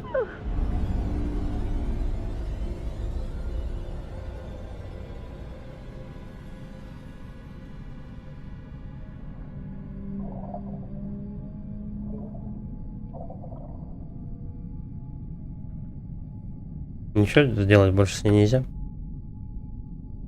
Ок.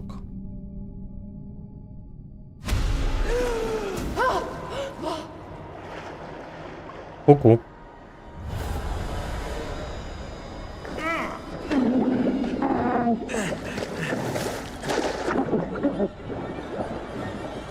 Вот тут вот надо разобраться, кто из них двоих является нашим женихом.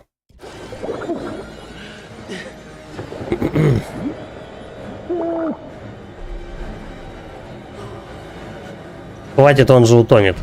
Стой!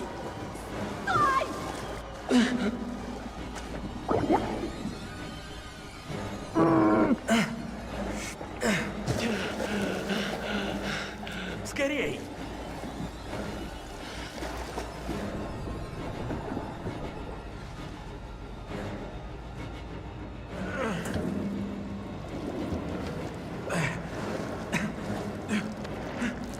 Здесь вроде нож берем, но не пользуемся. Если не ошибаюсь.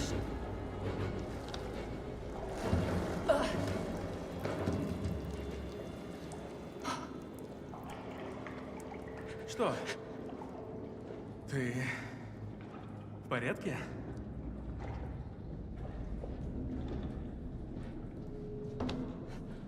А может, первый? Спасибо. Чуть не утонула. Надо уходить. Галлюцинации у них же не только визуальные, но еще и слуховые. Все еще здесь, этот тип. Черт! А по-моему, вот настоящий. Третий. Ну, это точно пират.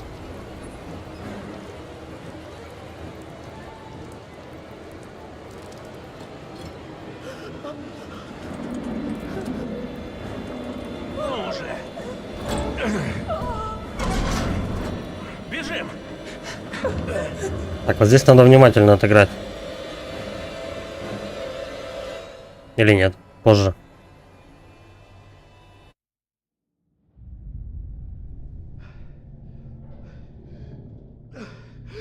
Очкарик. К чему его показали-то?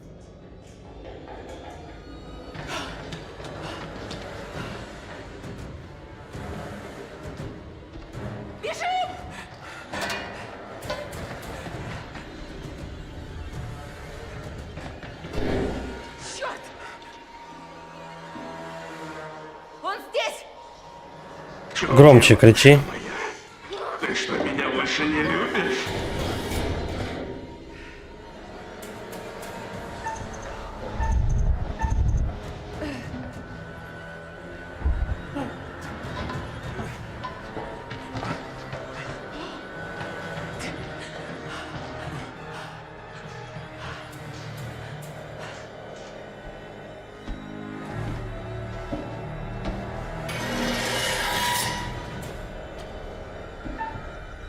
Прыгнуть или бежать? Бежать, бежать.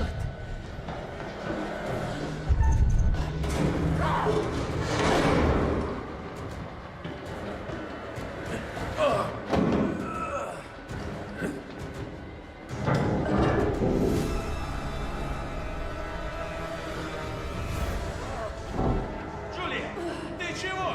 Открывай! А почему он мне не помогает? Вот что, что-то я забыл.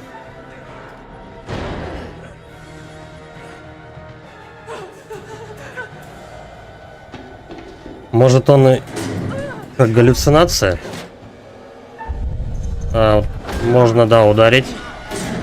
Закрываем дверь. Боже, может, он ушел? Ну, нормально, она его не завалила этим, но все в порядке. Спаслись, нашли бабу. Да я это, я. Бежим!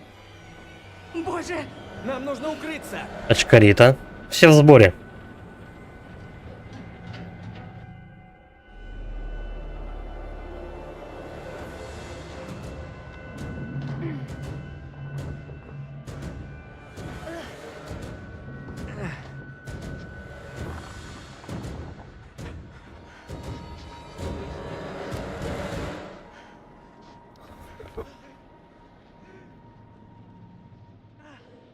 Здесь безопасно? Думаю, да, здесь мы будем в порядке. Да. Все спасены. Все живы. Все вместе пока. О, Пока что привет. все вместе. Их опять разделят, по-моему. Похоже, мы внезапно приблизились к миру духов. Не так ли?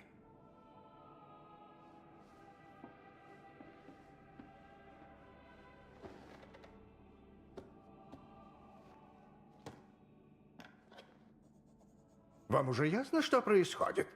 Как это прекратить? Как спасти жизни ваших несчастных безбилетников? Узнаете. Надеюсь. Хотя предыдущие пассажиры судна так ничего и не поняли. Той ночью было много смертей.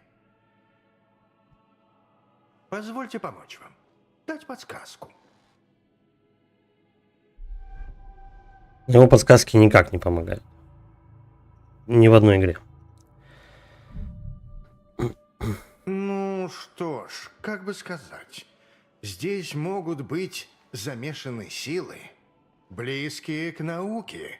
И даже, может быть, к политике, понятно? Менее потусторонние. Вы, может, уже кое о чем догадались? Он, кстати, маленько спойлернул. Все и вся может оказаться совсем не тем, чем кажется. Надеюсь, это поможет. Вам разве не интересно, что обо всем этом думают ваши бедолаги и как в будущем избежать ненужных трагедий? Он имел в виду то, что, типа, все не то, чем кажется. Он имел в виду, что вот этот мужик в капюшоне, когда я был в бальном зале, вот этот мужик в капюшоне, если я его долбанул бы ножом, то я бы убил очкарика. То есть эту капитаншу корабля, забыл как ее, Трис, по-моему. В общем, ее заглючило так, что она спутала очкарика с кем-то еще. Ну, то есть вот с этим, с оккультизмом там, туда-сюда. Вот, по-моему, если ты бьешь вот эту фигуру с посохом, ножом, то погибает очкарита. Вперед, за дело. Скоро поговорим. Да. И таких разводов в игре полно. Ну, эту главу, короче говоря, мы уже начинать Эй, ты в порядке? будем на следующем стриме. О чем это? Сейчас пока закругляемся. Надо отдыхать. Продолжим потом. Ну, я думаю, на следующем стриме мы уже эту игру закончим. Мы как раз примерно на середине. Может быть, даже чуть больше середины. Вот.